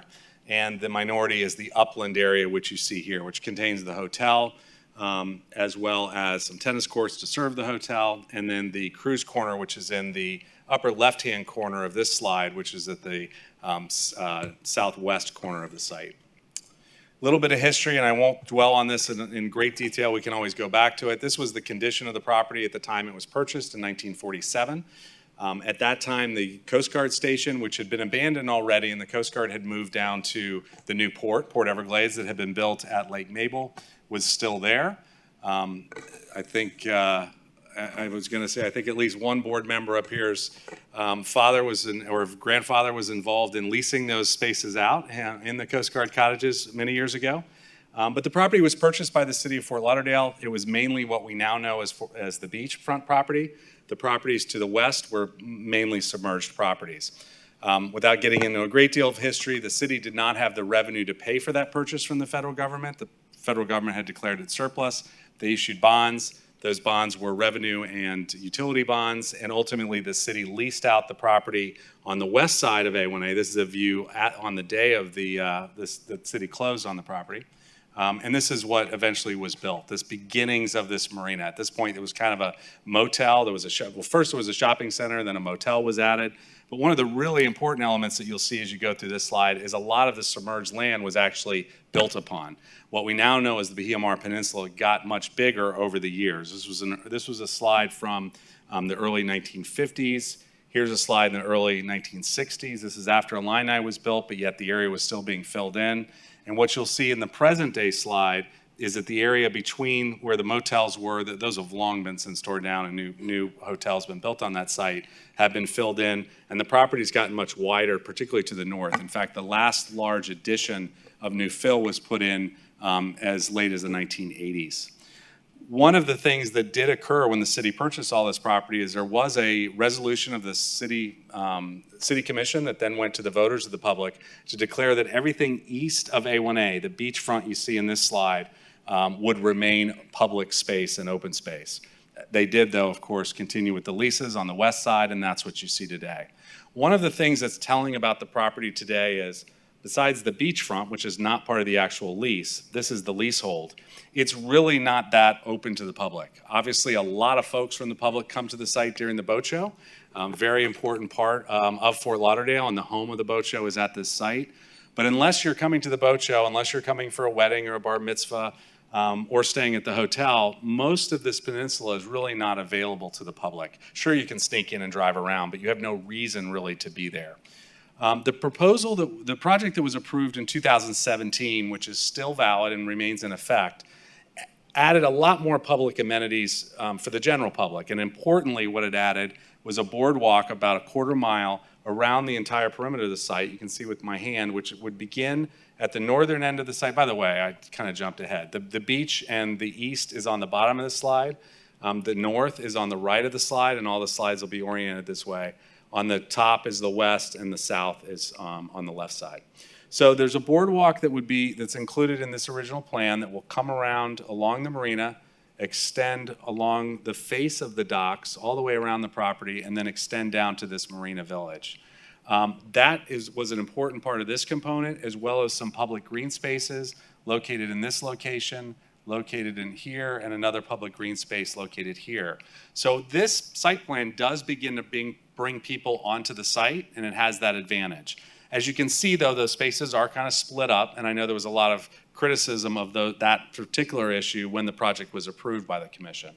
I will say as well, I do want to disclose, as your staff report indicates, the first phase of this site plan has commenced with the construction of the Marina Village down here at the southern end of the project, which is at the on the left side of the screen. So that part will remain. This project had 8 towers. They were 120 feet, which you're about to see is much taller than that. But it was 8 towers and a total of about 12 buildings, all of which were 3, 4, 5, 6 stories. A large central garage in the middle of the site here, another garage located in this location. In all, this project included at the time 651 residential units, 256 hotel rooms, and about 180,000 square feet of commercial. Just a little bit over 4 acres of public available green space. When this project was presented, when the new mayor and when our current mayor became mayor, and when our previous P&Z member became the city commissioner, one of the things that they asked the developers to take a look at when they began lease negotiations, which by the way have been completed, there is a lease in place. We're not going to the commission to ask for a lease. There's currently a 50 plus 50 for a total of 100-year lease in place. But when we went through that process, there were a couple concerns, pretty strong concerns that the mayor and Commissioner Glassman had. First, they wanted a reduction overall in the number of residential units on the site. Secondly, they wanted a reduction in the amount of commercial space on the site. I will say they did kind of insist and publicly that we not reduce the number of hotel rooms because they want to keep the hotel amenity part of it. And importantly, they wanted more open space on the site, more usable open space, potentially a better site for the boat show. So that was also a very important consideration, as well as taking the towers off the west side of the site and along the north side of the site. One of the comments that commissioners made at the time is particularly Commissioner Glassman, is that you drive up and down A1A, you've always been able to look across this parking lot at the marina. And with the inclusion of these 2 12-story towers, you wouldn't have that. It would also, of course, block Illini, but there would be, that would be gone with that proposal.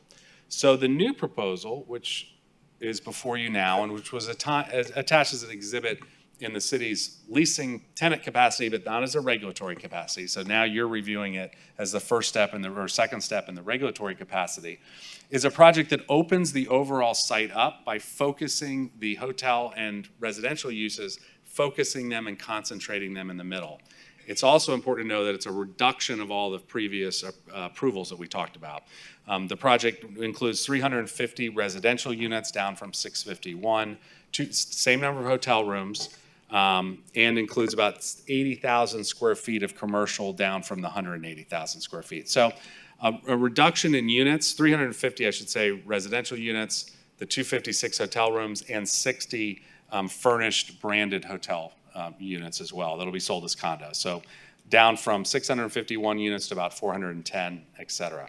The open space on the site has been opened up with over 6 acres of open space now, 6.3 acres, including a very significant central green space, which is located right here, which is over an acre of size.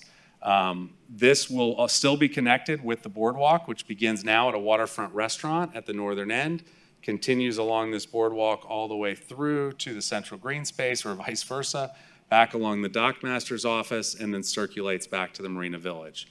The pedestrian crossing that exists going to the beach, which has always been private, will be opened up to the public. There will be an elevator put in on the west side, the west landing of that station, so that the public can go back and forth, utilizing all the parking that's available within the actual, within the city's parking spaces, as well as within the garage that's located here, and go back and forth, as well as the residents can use it. The Marina Village, which I mentioned is already under construction, will remain as is. There is actually one of the things that the PDD is asking for is a waiver for this new Jungle Queen building, which is only a 2-story building, but it's already approved to be in this location, and so there's a little tweak there that we're asking for. Overall, the project includes a central podium where parking will go into the building, be on different levels, beginning a half level below and then 2 levels up. But by being such a significant size podium, it reduces the amount of the height of that garage. We no longer have to have a 5-story and a 6-story garage. Now it's in one plane, which is lined around the sides of it with landscaping and with retail and active uses that I'll show you in just a minute. Above that is a public plaza as well that the public will come in and out of, hotel guests, anyone coming to the restaurants. The hotel building, which is located at the west end, is, now I wrote this down, I'm going to get it wrong, I think it's 23 stories. 300 feet tall. The residential buildings are each 21 stories, and they're each one of the towers is 270 feet tall.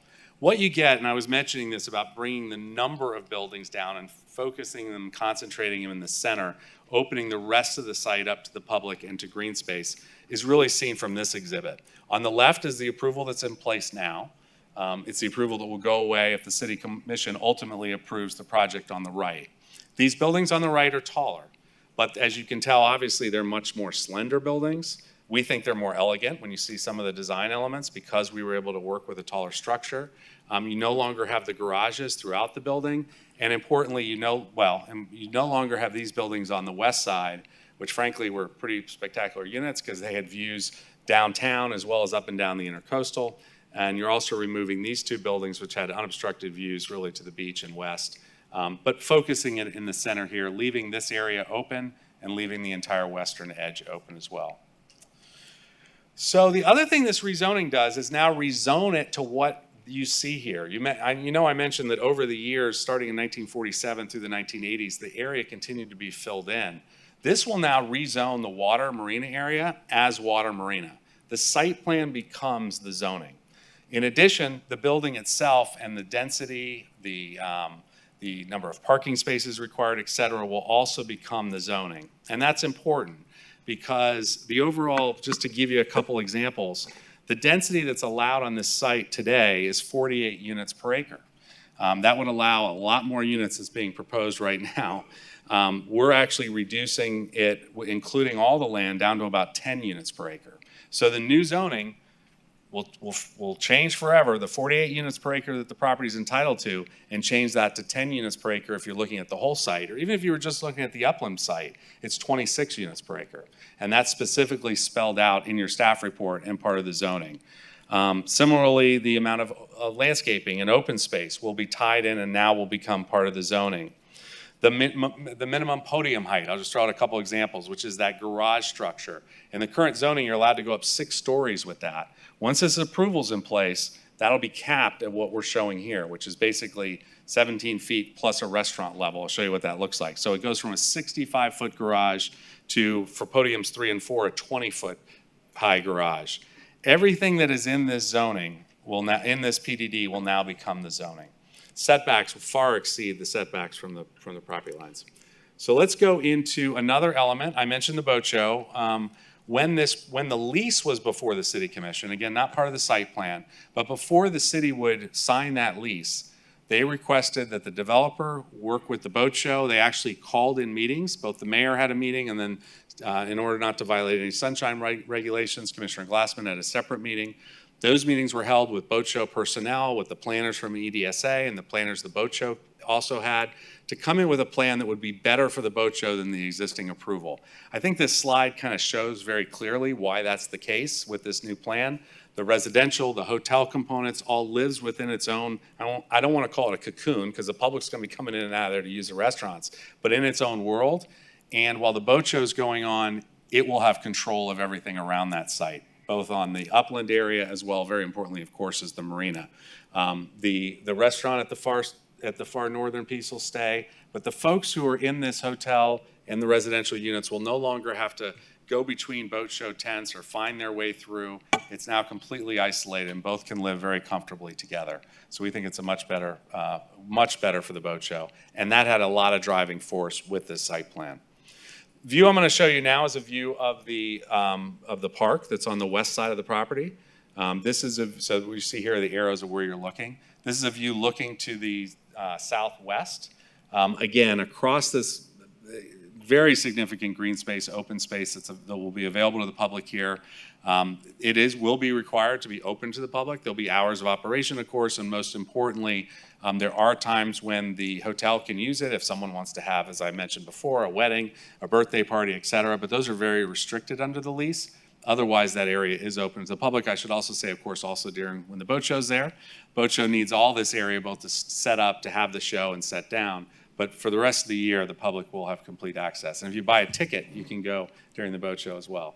This next view is a real difference between the old plan and the new plan. What I'm going to show you is a view as you're looking from essentially where the captain's quarters is and looking due east. And if you remember, I'm going to go back a slide. The current approval has these buildings which come right to the water's edge. Now, those of you who have been through this remember that those are elevated above the ground, but yet they do come right to the edge, where the new plan frees all that area around the site up. So what does that mean? Well, here's what it means practically. This first view is going to be a view with the existing approved plan.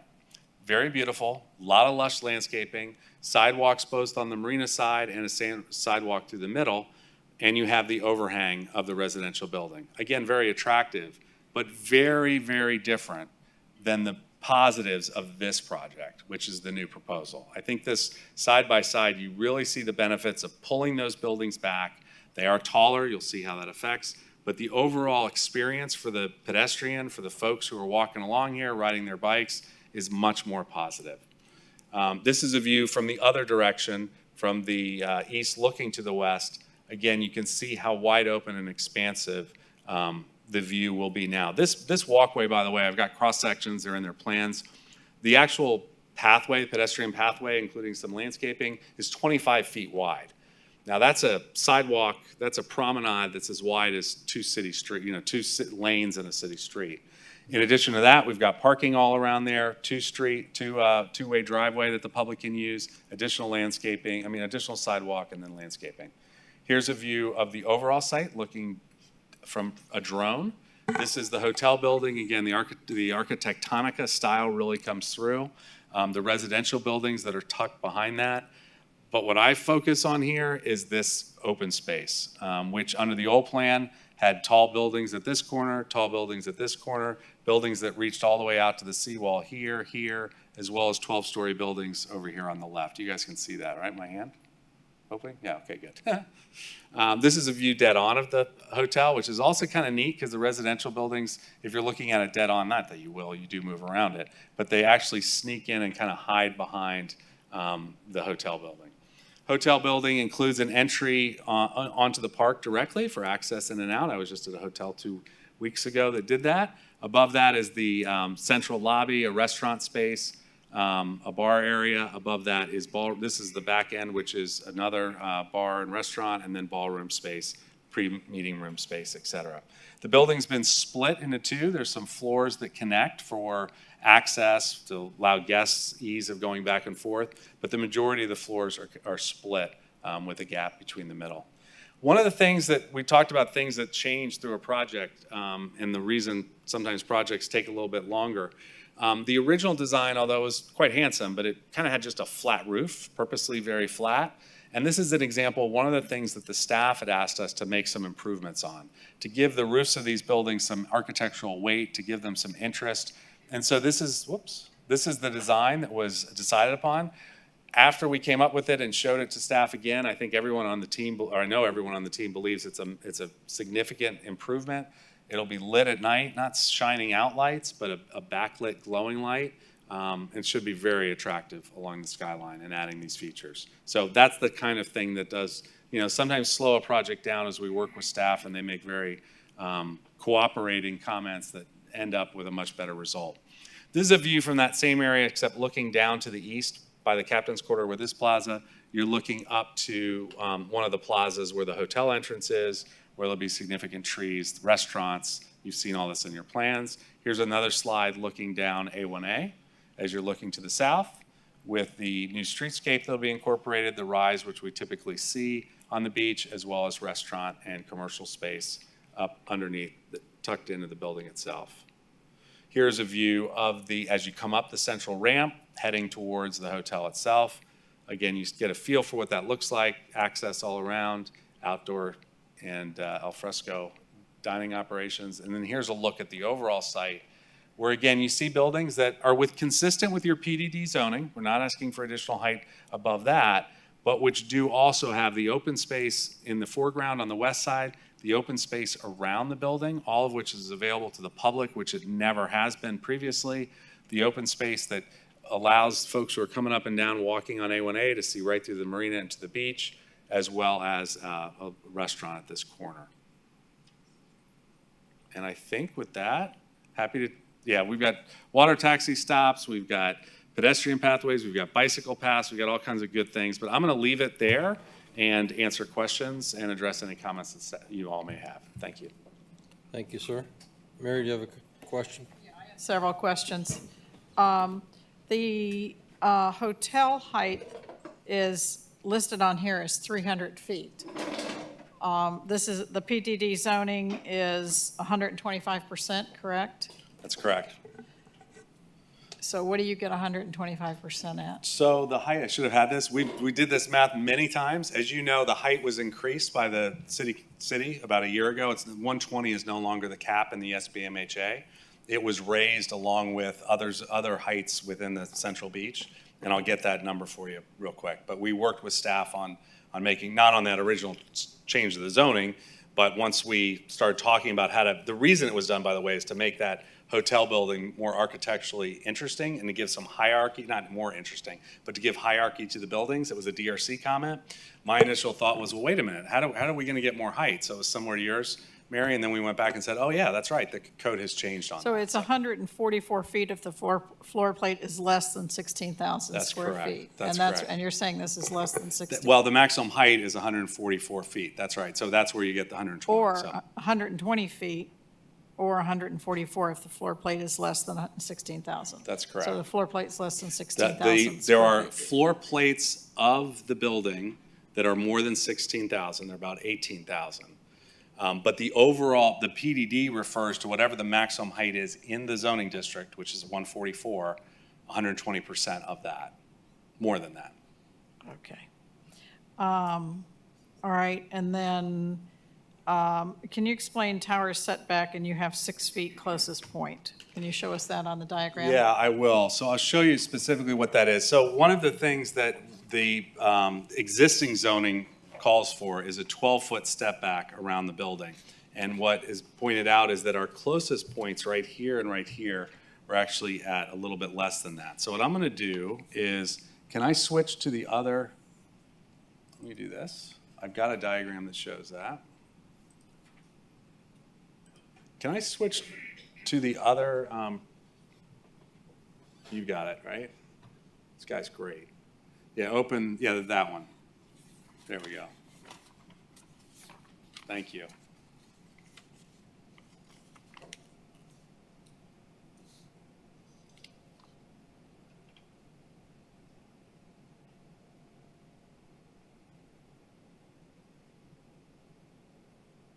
Perfect, thank you. You know, this will work. I can do this. Yeah, I'm fine. If I can just switch to the next page, hopefully. Yeah, here we go. So the closest point, and unfortunately you don't quite see it here, but whoops, I'll find it. The closest point, you don't even see it here, but here you see 8'11". There is a point where it's 6 feet. However, as you see, that's the nature. I mean, what this means is this is the podium with the black line right here where my hand is. And then you have the tower that comes up in front of that. This building, to meet these, to make it much more architecturally interesting, rather than just be a box on top of a podium, which is what you see often a lot of in Fort Lauderdale as well as other cities, this tower has been made slender and very wavy and twisted on the podium. So rather than just be a box that fills in that podium, it's got a lot more interest. As a result, the average step back is much more than the 12 feet required. At this portion, it's 89 feet. Here it's 45 feet. Here it's almost 46 feet, 37 feet, 18 feet. It's just at a couple pinch points at the closest millimeter where it's touching that you get to the 6 feet right there. So again, that is one of the requests of the PDD, and that's the purpose of the PDD, is to come up with an innovative design that in this case is, we believe, superior than what the underlying zoning would allow. So what's the height of the podium?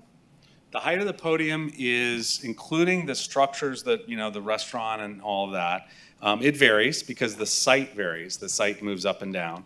A portion of it for 3 and 4 on the east side is 25 feet, 6 inches. As you head back to towards the hotel, it goes to 34 feet, 6 inches. Okay, and you're asking for a parking reduction? We are, that's correct. So with over 1,500 parking spaces on the site, when you use the city, or not the city, when you use the ITE parking ratio, we will be overparked. And these are not, this wasn't even, we didn't have to do our parking study. We used the ITE ratios that they recommend for projects like this, and they determined that we've actually got 300 spaces more than we should. What we did is, if you count it strictly against every single use in the property being used at the exact same time at full capacity, at full code, then yes, we're about 100 spaces short. I will say that there are some discrepancies in there in the sense that we think even with that we've overcounted. For example, the Jungle Queen is slated in there to have 888 guests all at the same time using the Jungle Queen. If you use both Jungle Queen boats at the same time, they don't have capacity for 888 people. So long story short, we think the parking demand was more generous than we need. And yes, there's 100 space differential between what the code would strictly permit. But if you use the ITE manual, which is what we're suggesting is appropriate for this site, we're actually overparked. Well, I noticed, though, that you're cutting, one of the areas that you're cutting parking spaces in here is 4 bedrooms and a den, and 3 bedrooms and a den. And aren't those likely, it seems to me those would be more likely to have Well, the what we full used, parking than. yeah, I do want to say that there's a little bit of a misnomer on the chart, but the totals are the same. But yes, we were parked at 1.19. Yeah, 1.19 for all the residential units, which is the ITE rate. And that's an average rate, because particularly at a project like this, where you have all this extra parking for commercial and the hotel, and you're not going to have residents there necessarily all the time in all the units. But so you could have. it's possible, yeah.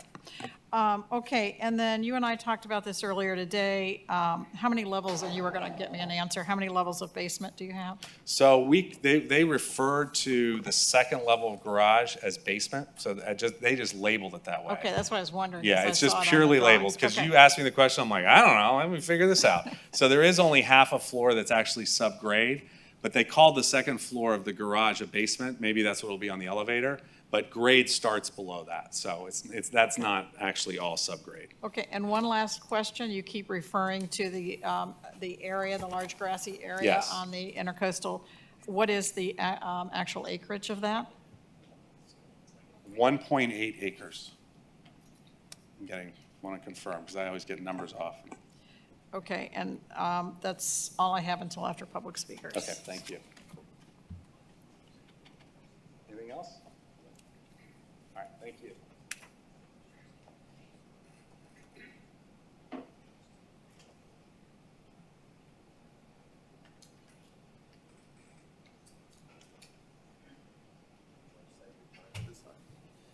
Are there any other questions before we open it up to the public? Okay. Is there anybody from the public who'd like to be heard on this item? Okay, let's start. I see Marilyn on the move. If you guys will just queue up over there, it'd probably be the easiest way to do it. I'm going to allow 3 minutes per person. If you are the president of an association representing the association, I will give you 5 minutes. Just let me know.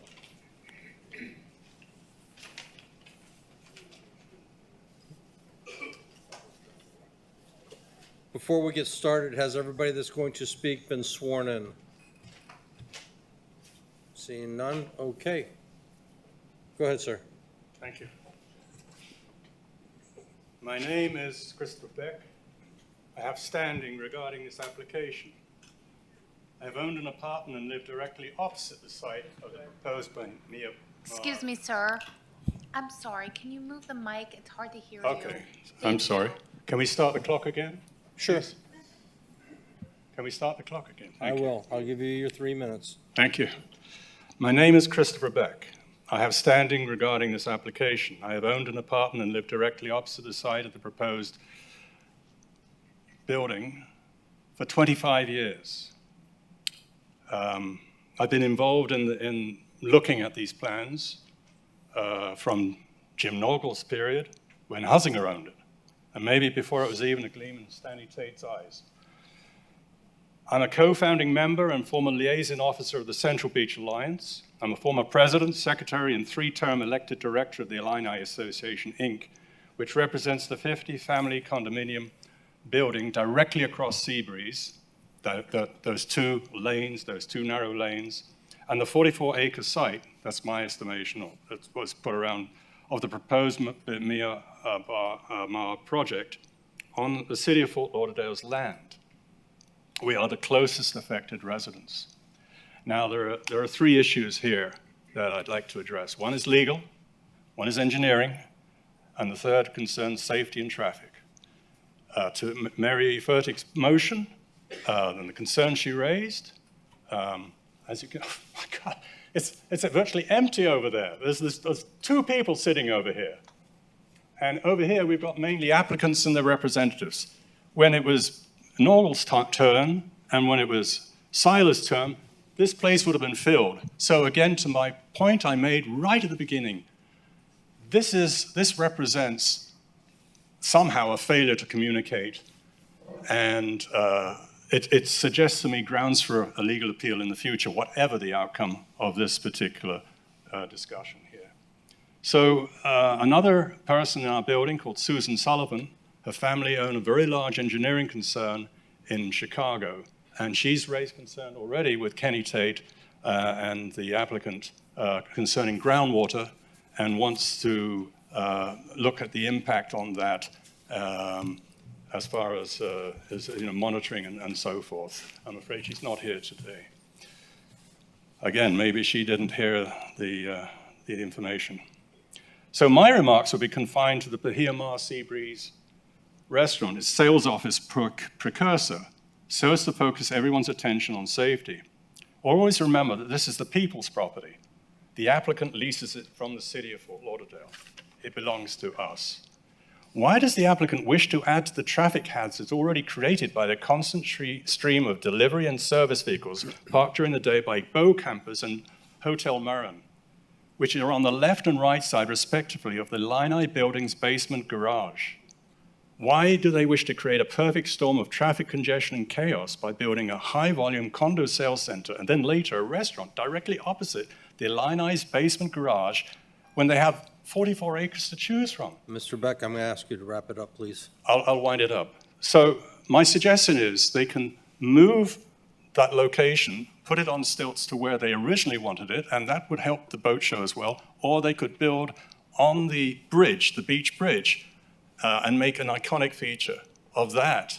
But right now, what we are doing is creating the possibility of a perfect storm. We're walking blindly towards that situation, and I ask that they really consider the traffic and safety that will be impacted by adding this additional egress It's all opposite the... spelled out in what you submitted to the city. It's in the email, but We've all read it it. doesn't show on the plan because what they have is their site. It doesn't show that the Illini garage is directly opposite. So we've got Bow Campers on one side, and we've got the new hotel on the other, and they have trucks, delivery trucks and waste trucks there. Understood. And it's a two-lane highway.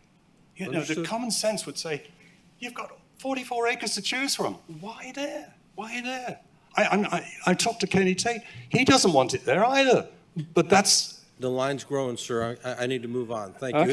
It's all in the email you sent. So It is, and Thank you. it really We is. appreciate that. And this, Thank you. as I said at the beginning, you have grounds for appeal because of the... Okay. Half the seats here are empty. They're all standing up behind you.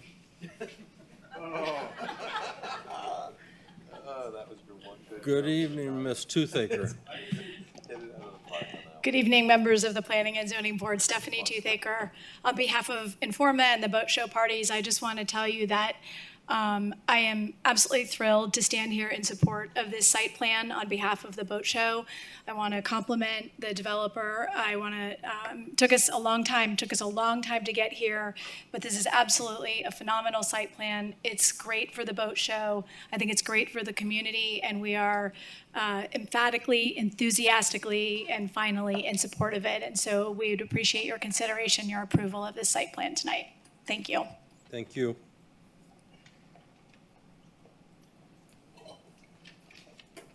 Good evening. Good evening, Chairman, board members. Matt Sacco on behalf of Marine Industries. The Marine Industries Association of South Florida, owners of the Fort Lauderdale International Boat Show, leads an industry that in Broward County delivers an economic impact of $9.8 billion every year and regionally employs 142,000 people. Over the course of decades, BMR has been the home to FLIBS. During that time, many developers have made proposals on this site. None match the proposed site plan before you tonight. This site plan gives the boat show the necessary design infrastructure and logistical capabilities to deliver a world-class event for decades to come. We recommend you approve this proposal, which keeps FLIBS, the marine industry, Bahia Mar, and Fort Lauderdale at the forefront of yachting and boating for many years to come. Thank you. Thank you, sir. Good evening, Andrew Doyle with Informa. We work closely with EDSA and the BMR group to come up with this plan that works for the boat show. We can absolutely emphatically say and enthusiastically say this plan works for the show and ensures the future of the boat show. Thank you. Thank you, sir.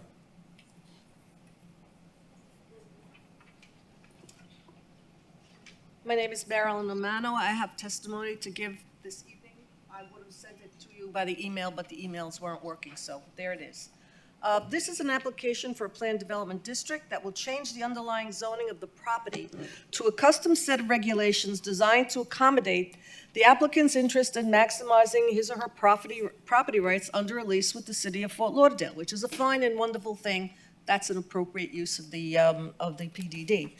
But this is a discretionary action on your part, and you must find that the conditions of approving the PDD are met, specifically that it demonstrates a substantial, significant, and recognizable improvement to the neighborhood and the city in general. And it is a much better site plan than the previous site plan. That is indisputable. The PDD will consist of whatever site plan and other conditions or improvements you agree to this evening. I urge you to consider the following conditions. The lease has already established the density and land uses. A significant feature of the lease, as has been noted, is the inclusion of a specific location for a promenade of a specific width around the perimeter of the site and an open space of a specific size and location attached to the promenade. The lease further establishes that the public can access the promenade and the open space during certain times and not others. It also establishes a specific time frame for the completion of the promenade and the open space so that the public can access it. None of these are benefits of this PDD application. They are already requirements of the lease. The public should get additional and enhanced benefits in consideration of granting the PDD. Therefore, I urge you to consider the following. First, the site plan and/or conditions of your approval should reiterate the times and conditions of the public access. Nobody is going to remember what is in the lease 10 years from now. I also urge you to include public access and I also urge you to increase public access in consideration of granting the PDD. And finally, I urge you to make sure that there is ample signage identifying the public access permissions and limitations. These are summarized below in the proposed public access management plan, which I will point out to you was included. Similar public access management plan was included in the previous approval. So this is not new. It's in the previous approval with somewhat different conditions. 1, the public access, the promenade and the specific park shall be open to the general public from 9 a.m. to 6 p.m., from 6 a.m. to 9 p.m., subject to the following limitations during special functions. I'm not going to read the whole thing because I only have 3 minutes. But directly from the lease, A and B are directly from the lease. C, however, is an enhancement which I think you should consider. The applicant may request the city manager for permission to restrict public access to the specified park only for 6 additional times per year in connection with civic or charitable events of no more than 12 hours at a time. Currently, my understanding of the lease is that they can ask for additional closings of the park with no limitations. I believe you should have a limitation on additional closings of the park, limiting it only to civic and charitable organizations and only to 2 times a week. 2 times a month. Otherwise, the thing will be Marilyn, closed. I'm going to give you Yes, 1 minute to I'm wrap gonna it go up, ma'am. fast. I'm going to give you 1 minute to wrap it up. Okay. Second, the lease provides that the promenade and open space may not be available to the public for 10 years. In consideration of approving this PDD, that time frame should be accelerated. I understand that the applicant is proposing to complete them and make them accessible after completion of the hotel and 2 of the residential buildings, but not at a time certain. This is an improvement, but it's not enough. The promenade and open space should be completed and accessible prior to the issuance of a C of O for the hotel and with a date certain of 5 years. The applicant will tell you that this is not possible, it's inconvenient, it's costly. The applicant is seeking and will benefit significantly from your approval of this PDD. You don't have to figure out how they can do this. Let them figure out how to do this. As an architect and a planner, I would be happy to explain this further, but finally, if you can build a 45-story residential building coming out of the tunnel on a Kirchhoff-sized piece of property, they can figure out how to make the public access available and still have ample property to develop the rest of the property. Thank you very much. Happy to answer any questions. Sorry, could I just ask that you put your professional qualifications into the Yes, record? I am an architect and a planner. I was the director of zoning and urban design for New York City in my previous lifetime. And then I taught urban design and site planning at Florida University for 15 years. Thank you. Thank you.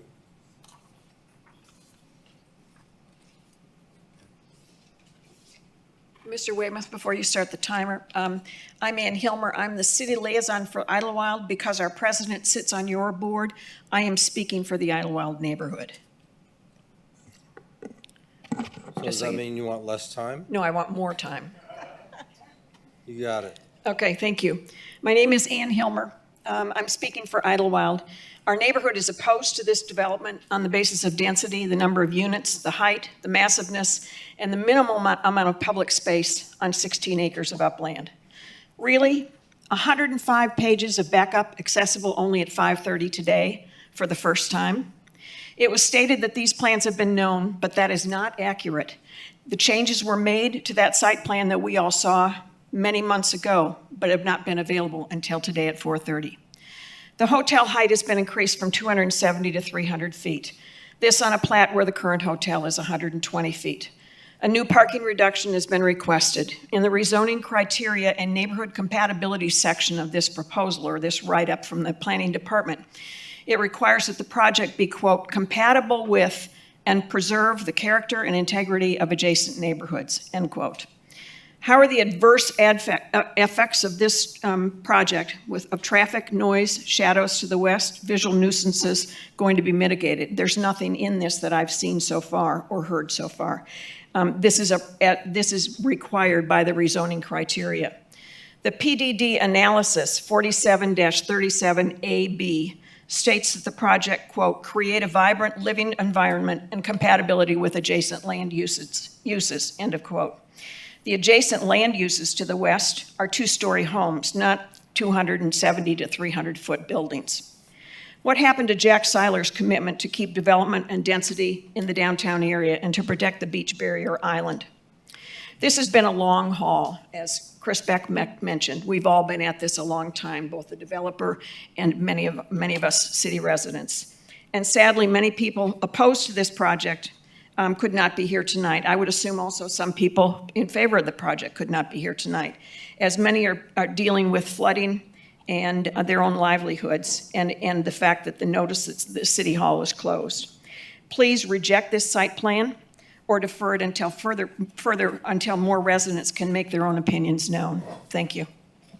And would you make one thing clear to this board? Have I sat in on any of the conversations that Idlewild has had on No. this development issue? No, Or in the each Hall one of of our- Fame, or any of the other issues that our neighborhood has taken a No. position on? In each one of the board or neighborhood discussions in Idlewild, Mary has recused herself and left the room. And also in Lauderdale tomorrow, in our discussions of this project, she has left the room or not been there for that meeting. I have a question. As long as we're Yeah. at it, has Mary ever told you whether or not she's in favor or not in favor of this project? Of this particular site plan? No. Yeah, of this particular No. site plan. No. Mary's never had a conversation with you and said that I this, didn't she's see not in the, favor no, of it. I didn't see the site plan until 4:30 this afternoon. It was Okay, not let's- available. Let's talk about I the last assume she site. hasn't seen it either, so. Let's talk about the last site plan. Has she made it known to you whether or not she's in favor of it? The last site plan in 2017, I spoke in these chambers, as did the sitting commissioner that sat on planning and zoning at the time and is now commissioner for the district. Okay. I'm asking her, though. I'm not asking you, Mary. 2017 site plan, yes. Our Okay. neighborhood was opposed, Mary was opposed, I was opposed. Okay. Then going forward from there, was she opposed to any other site plans that she's seen? We That don't- she had a discussion with you? No, we don't have them. Well, I You don't- got it at 4:30 this afternoon. Before this site plan, you didn't have another site plan after the 2017? We had something that Robert Lockery showed us or talked about at the meeting with Idlewild, but it wasn't written in stone. We didn't know what was going to happen. And did you have a discussion with Mary about that? No. You never had a discussion with Mary about the No. site plan you saw? Okay, thank you. Anybody else? Thank you.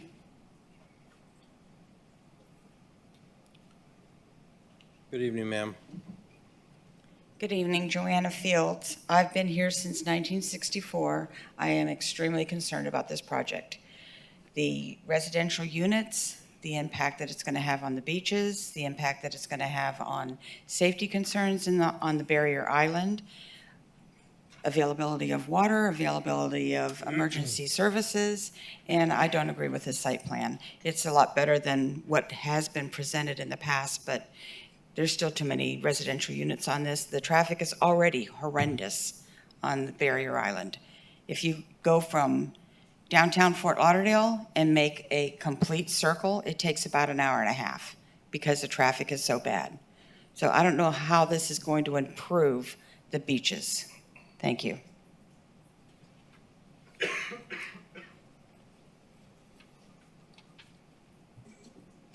Good evening, Abby Laughlin, speaking only for myself. I'm I'm here to support this rezoning. I think this is the right zoning at the right time for the right project. I think this is what PDD was designed for, and I'm glad to see it being applied in this case. I've been involved in this project since the very, very beginning. I mean, even before this project, there are 2 books written on the history of Fort Lauderdale, Checkered Sunshine and Gold Coast Pioneer. And my father published Gold Coast Pioneer. We came to Fort Lauderdale in the 60s, and he was a fisherman, and we spent most of our time at Bahia Mar fishing, and I have very, very fond memories of that project, of that property back then.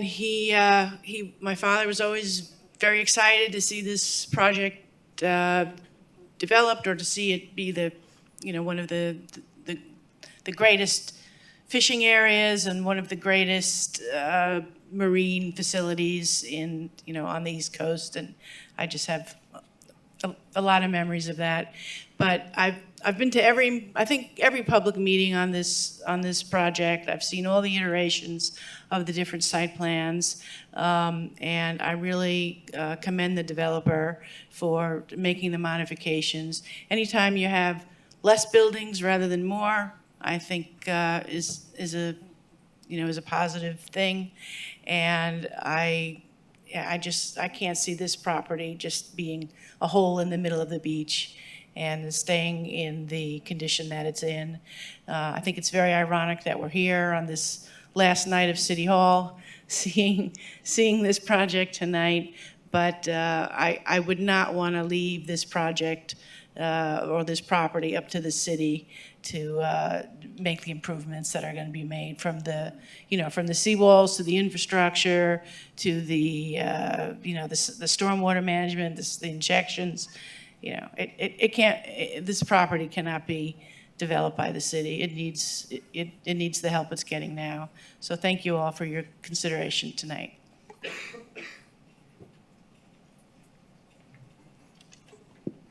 Thank you. I'm John Burns. I'm the president of the Venetian condominium at 1 Las Olas Circle. Are you speaking on behalf of the Venetian? I'll speak on behalf of the Venetian, yes.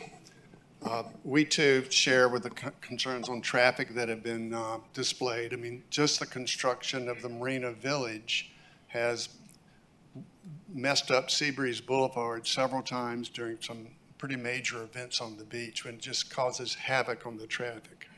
But I want to talk about the request for the PDD and what the public should actually be getting from the PDD, particularly in terms of the enhancement of open public spaces.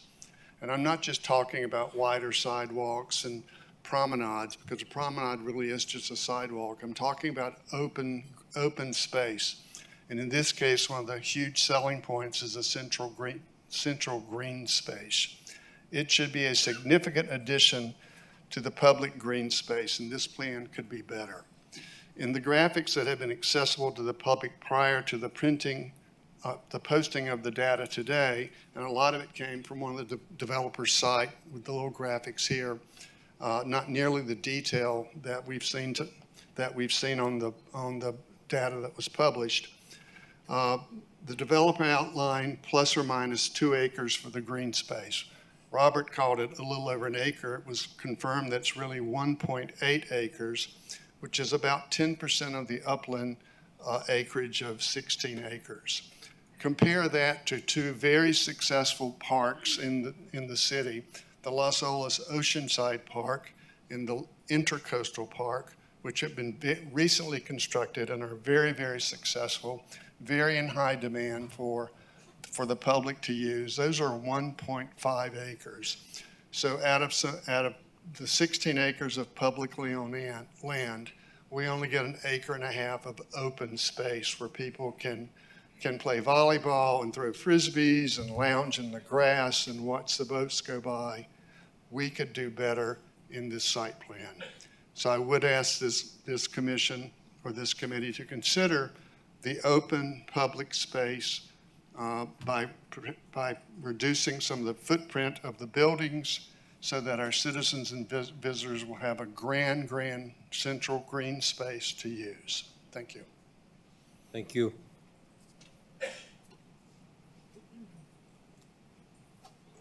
Good evening, board members. My name is Al Fernandez, and I'm a resident of Fort Lauderdale. Have been so for the last 7 years. I live in Rio Vista community, 1746 Southeast 10th Street. I'm also a business owner in Broward County for 42 years. I just can't say enough good things about this proposed site plan. I've been here many times for previous meetings and seen the opposition. And obvious today, the opposition has reduced significantly because it's such a great compromise to what everybody involved has done. I commend the developer, reputable local, teaming up with Related Group, which is another very reputable first-class developer, their design team, Arquitectonica, EDSA, and others that are all local designers and care for our community, because I've seen many, many projects, not only that I've built, but that I've been privy to and seen how good of a product they put out. As we've all heard tonight, all the things that they brought forth as improvements, green areas, walkways, ability for the public to enjoy this open space. I just can't say enough good things about it, and I urge this board to really consider the approval of this project, and we can move forward. One thing that I will finish with and mention, I was very excited to hear that the boat show is here in approval and in support of this site plan. So that there shows, because all of us have read in the paper how that was a little bit of an opposition at some point in time. So all those things have been resolved, and I believe that this site plan is the right site plan that'll give our community the ability to enjoy that property as it should be. So thank you very much. Thank you.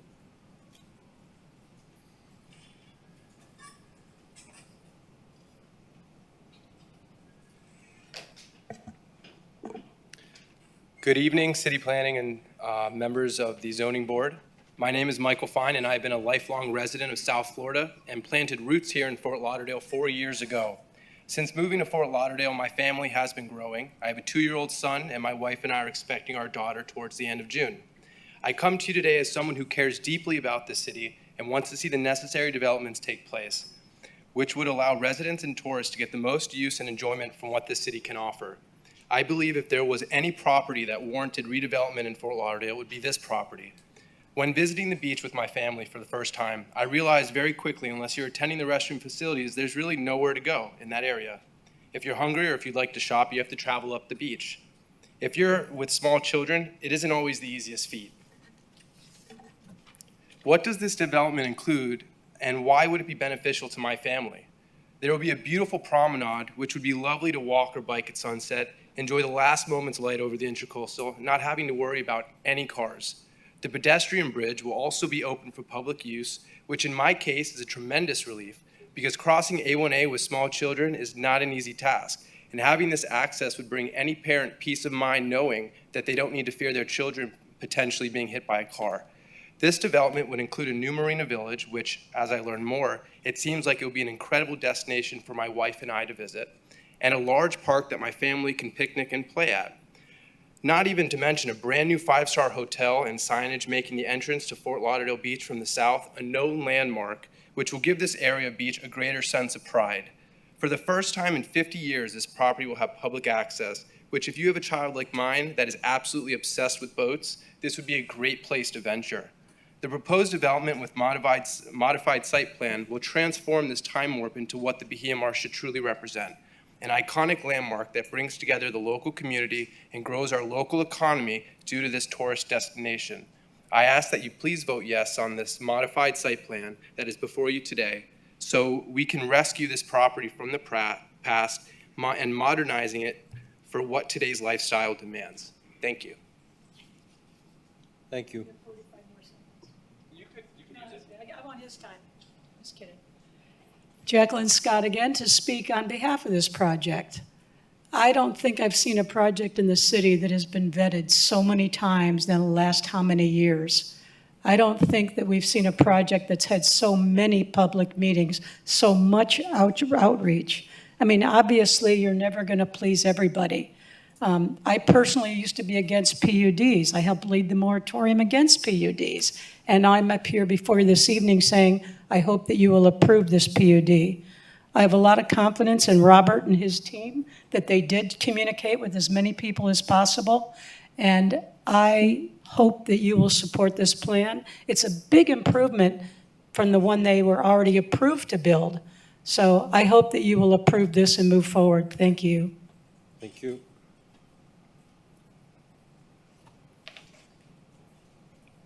Three or five, Bill?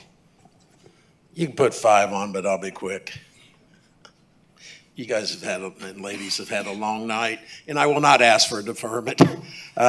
Bill Brown, President of Central Beach Alliance. Let me begin by just kind of quickly painting you a landscape. Going back to 2016, the CBA has been actively engaged in following this development of this project. They were opposed to the original site plan that had the 12 buildings from the beginning. At the time, who's now a commissioner was the president of the CBA, and who's now the mayor was our district commissioner. He voted against that 4-1. And so from that point, everyone on the Central Beach and the Barrier Island were against the original project. The CBA, just quickly, we represent every residents that are members and condos for all the way from Harbor Drive there at the BMR all the way down to Oakland Park. So we have been following this project as I began from day one. And we're here tonight to show our support. Robert Lockery and the developer came to us after the commission voted to amend the original master agreement, taking it to 100 years. We saw the new site plan beginning in early in November of 2022, and then subsequently 2 additional meetings to the general membership, both in January and February, as a letter that's in the file that I stated. At the February 23rd meeting, we had overwhelmingly support of this project, this PDD. We have only supported one other PDD, and that was through discussions with that developer. We're not totally in favor of all PDDs, but we look at each PDD on their merits, just like each member of this commission or this board makes a decision based on the merits of the presentation. After that final presentation, we took a vote of the membership. That membership vote was 200 in favor votes cast in favor versus 33. Now, we had over 100 people that were our members that night at the Venetian that heard the case or saw the presentation and cast their votes. So I could have had all those people down here tonight and we would have been here all night long hearing testimony, but as a representative, I'm here representing them and telling you what that vote was. So we strongly encourage you to support and approve and move it forward to the City Commission for final determination of this PDD. It's long overdue, as you've heard all the positives. We're not, you can't please everybody, but I can tell you the majority, overwhelmingly, of the Central Beach Alliance members and residents of Barrier Island do support this. And I'll be glad to go into detail on the vote and how the breakdown, if you would like more detail of that vote. Thank you, sir. Okay, thank you. Thank you. Is there anyone else in the public that would like to be heard on this item before we close the public portion of the meeting? Seeing and hearing none, the public portion of the meeting is closed. We'll bring it back to the board for discussion and or a motion. Jay? I'd like to get some more information either from staff or the applicant about some of the points that Marilyn brought up, particularly as it pertains to the access to the public green space and the limitations thereof included within the lease. Maybe you could just outline for us what is allowed and... Sure. Well, that came up on cue. This guy It really is great. This was going to be a slide I might use later, and I wasn't even going to do it. This is actually, and you know what? I didn't even think to go to the Fort Lauderdale Beach Park and take pictures there. I was visiting my son in San Diego 2 weeks ago, and we went over to the Del Coronado. This is a park that they have at that hotel that's open to the public. The public can come in and out from the beachfront. They actually have a podium structure that you see to the left that's very similar. This area, and I did not stage this picture. I don't know any of these people. This picture, and there's a couple others, is this park is about 0.1 acres. So basically 6 times smaller than what we're proposing. And what I really think is cool about the park we're showing is I didn't even think about it being equivalent and a little bit obviously bigger than what the city of Fort Lauderdale has at Fort Lauderdale Beach Park. I just took a look at that, and yeah, it's about 50,000 square feet of actually green space over there, which comes out to 1.1 acres. The park at Bahia Mar is going to be 1.8 acres, so it's going to be much larger. The answer to your question is this. The lease restricts the hotel's use of that area to only 2 events per month. So we think that that's very restrictive, but that's what the lease provides, and that's what we've tied ourselves to. We can request additional requests from the city for special events. If you're going to do a special event, you can't even imagine what might come up in the next 100 years where the city wants to do events. You do have that ability to go through that process, just like any other special event in Fort Lauderdale. But even though the developer is paying for this park, is maintaining it, is policing it, is cleaning it, they only get to use it on their own twice a month. Okay. One of the things, and I don't know if you had the benefit of Marilyn's letter. I did not. I don't know. One of the things that she wrote was that that this could be enhanced by the applicant requesting the city manager for permission to restrict public access to the park for only 6 additional times per year in connection with civic or charitable events for no longer than 12 hours at a time. Are there any limitations currently to the amount of time? The limitations are that we have to go through the city's required process for special events, and that's controlled by the lease, and frankly, we would leave that up to the city commission and, their discretion.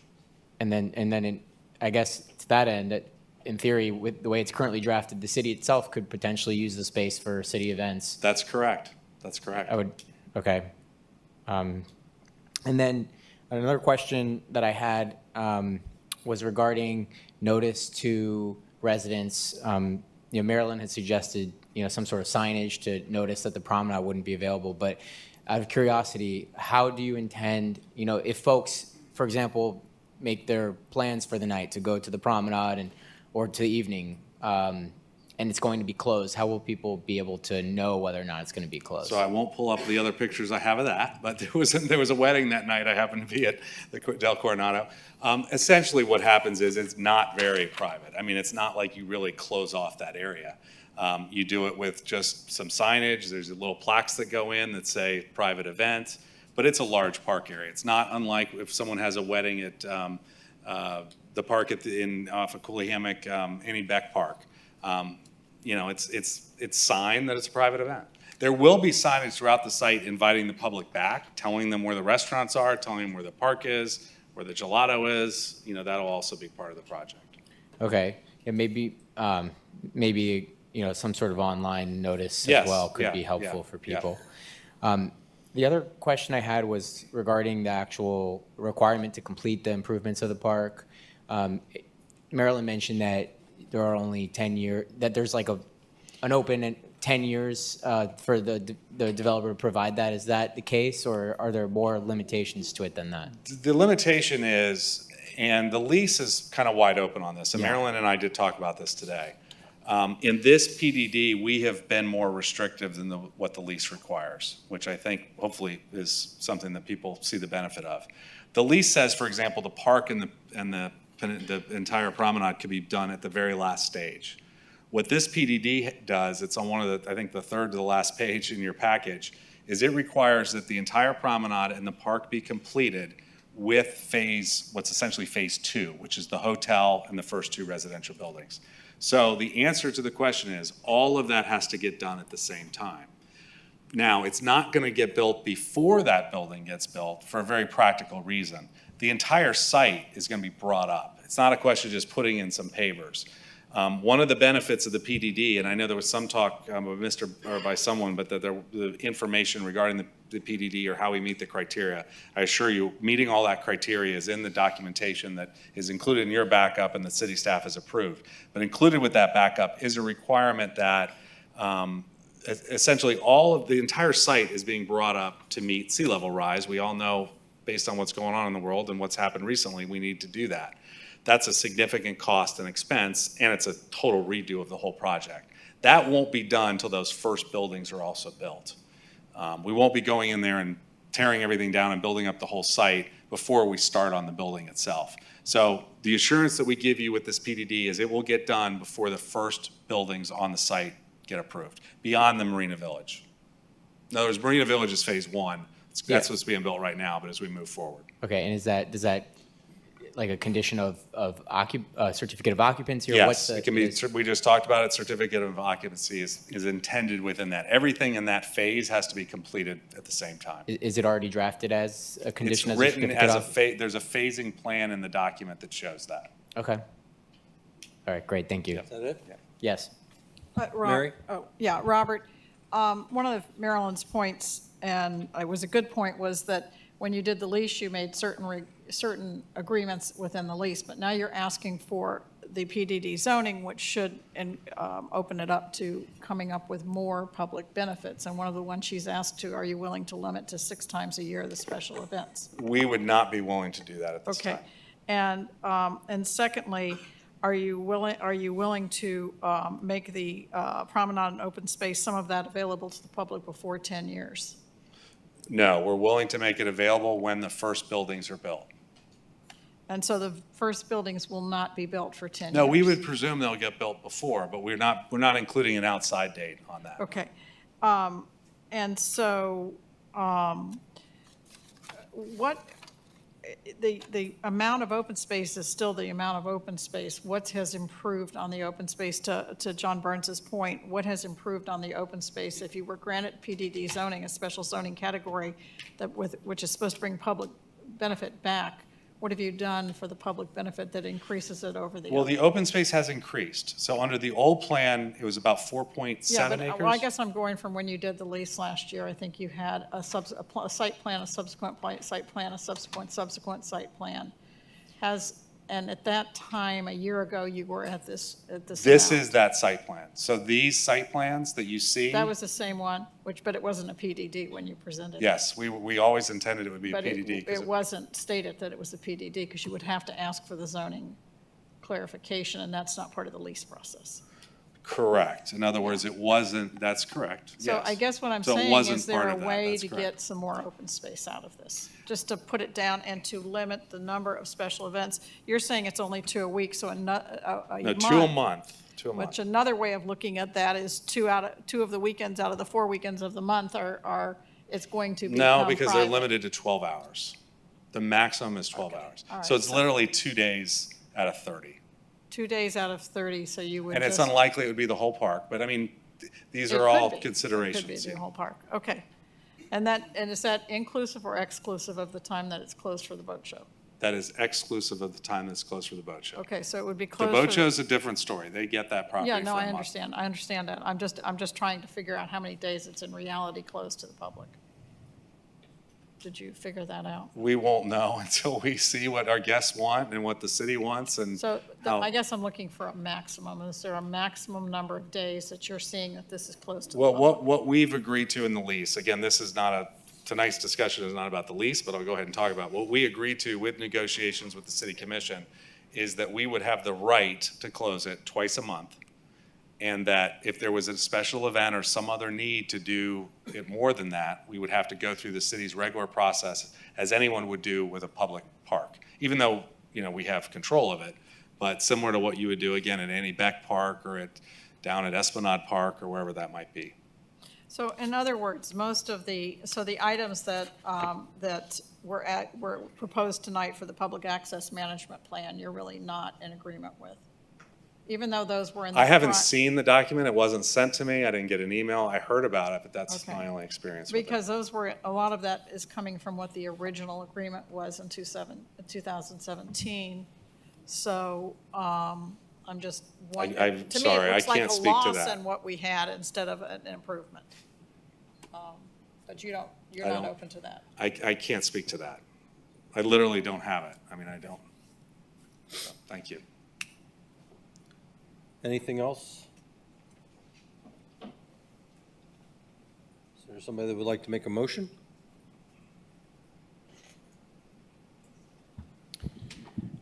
Jay Scheckman, I'll move to approve with all staff conditions.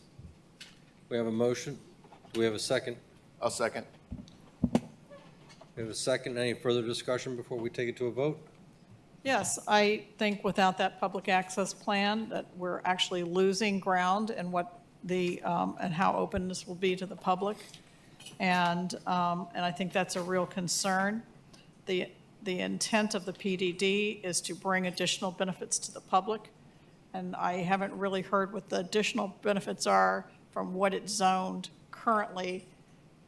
In fact, it looks to me we're almost losing it if we don't get some parameters on a public management plan and really specificity on signage. Okay. Any other discussion? Let's call the vote. Mr. Scheckman, Yes. Mr. Baranco, Yes. Ms. Spertic, No. Mr. McTeague, Yes. Ms. McCartney, Yes. Mr. Gannon, Yes. Mr. Rotella, Yes. Vice Chair Cohen, Yes. Chair Wayman. Yes. Motion passes. Okay. That concludes the agenda items. Is there anything else that anybody wants to discuss for communication to the city or for the good of the city? Yes, I would like to bring up the memo that was sent by the city attorney today at 11:21. I'm sorry, hang I'm on. not going to be able to, I don't hear that. Folks, we're going to give you a minute to clear the chamber so that we can. Want this? I'll take it.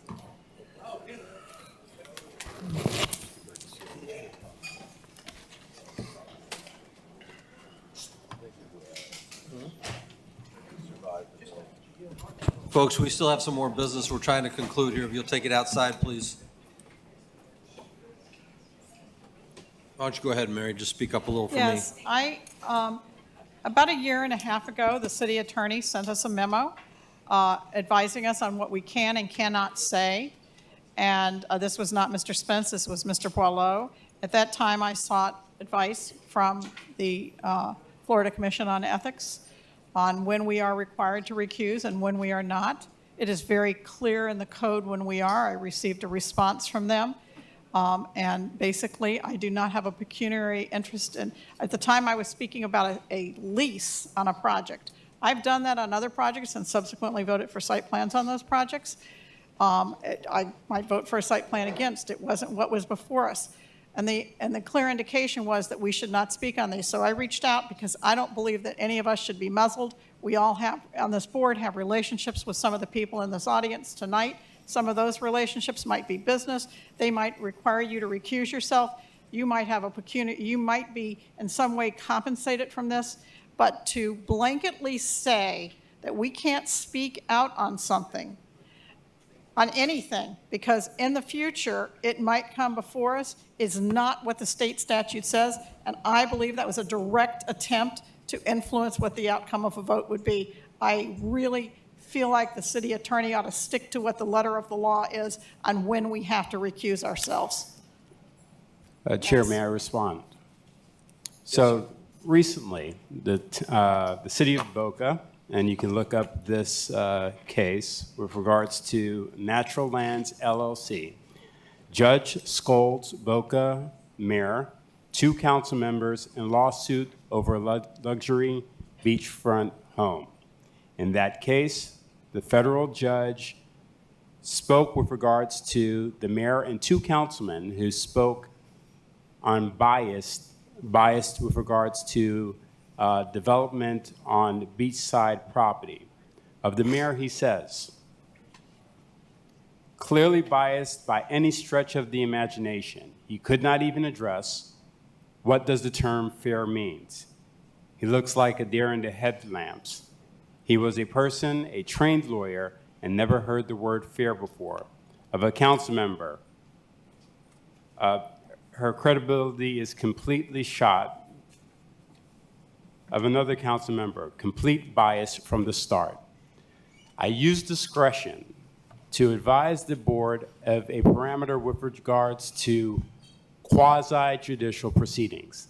I was not referring to the Florida Code of Ethics with regards to your ethical obligations under Chapter 112. Ms. Furtick sought advice with regards to the recusal requirements under Chapter 112 of the Florida Code of Ethics and received that accurate advice from the Florida Commission of Ethics. They have not weighed in, and I have not seen the documents that were sent to Ms. Furtick, but with regards to the due process required under the quasi-judicial process. Parties in a quasi-judicial process are required to be afforded due process. And part of that is a fair and impartial hearing. Whereas Ms. Furtick may, or any board member that speaks on an item may participate on the item, they will be dragged into court. They will be chastised by judges for expressing bias and making the hearing impartial, and the decisions of this board will come into question.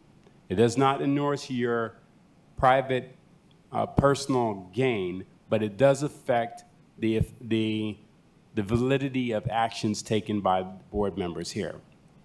And so you have to all understand, our office has admonished this board on several occasions with regards to that, and it's not an attempt to, and I personally, as an attorney for the city, I'm looking out for the best interests of my client, and in discretion, and not at this public meeting, in discretion, I sent an email to warn you of the implications of some folks' decisions to make statements on items that clearly show bias, and then come here where you're supposed to be an impartial weigher of facts, and have statements that are on the record that developers can bring into court and cross-examine you based upon. So would you agree that when you sent that memo, the question was asked, does this pertain to the quasi-judicial hearings of the City Commission? And you said it did not, but the court case you just quoted dealt with elected city officials. So they're subject to the same restrictions we are on quasi-judicial matters? They absolutely are. Okay, thank you, because that was denied a year and a half ago. And I want to say again, it's left up to the individual to determine whether they can make a fair decision or not. And And my job as a city attorney is to advise my client of the repercussions of their actions. Whether you take my advice or not is your discretion, but I do take, it upsets me when lay individuals, after I give my legal advice, attempt to weigh in on matters that they're not qualified to weigh in on. And so I do want to see the memorandum that you received from the Florida Commission of Ethics, and I would like to know from those attorneys if they are contradicting my advice to my client. I sent you the content of what I was told. You sent me. And by the way, I do have an attorney. You sent me a copy and paste. I'll take your point, Brad, and we'll do this privately. It's just, we're going to dance around this, and I want to make something very clear, and this is my only point. If I'm in front of a judge, and that judge has said in the past, you know what, I don't like robberies. Robberies are the worst thing. You know, I was just robbed yesterday. I can't stand robberies. Now I'm in front of him representing a client on a robbery case. How does that make me feel? Do you think that makes someone feel good? Now, I don't want to, I like you. Really? It's nothing to do I really could have a hard time telling. Right. Because I think you all have your prejudices that you come with. That's just part of living life. Okay. It's whether or not you can That's weigh all. something fairly when you have it. I don't think you got So my point. my point is, But the, that's the implication that I was trying to persuade the board on a particular vote is what really upsets me. I'm just trying to do my job as a board certified attorney for the city of Fort Lauderdale.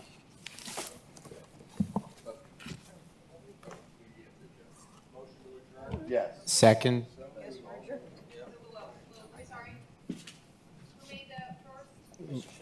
Mike Weymouth.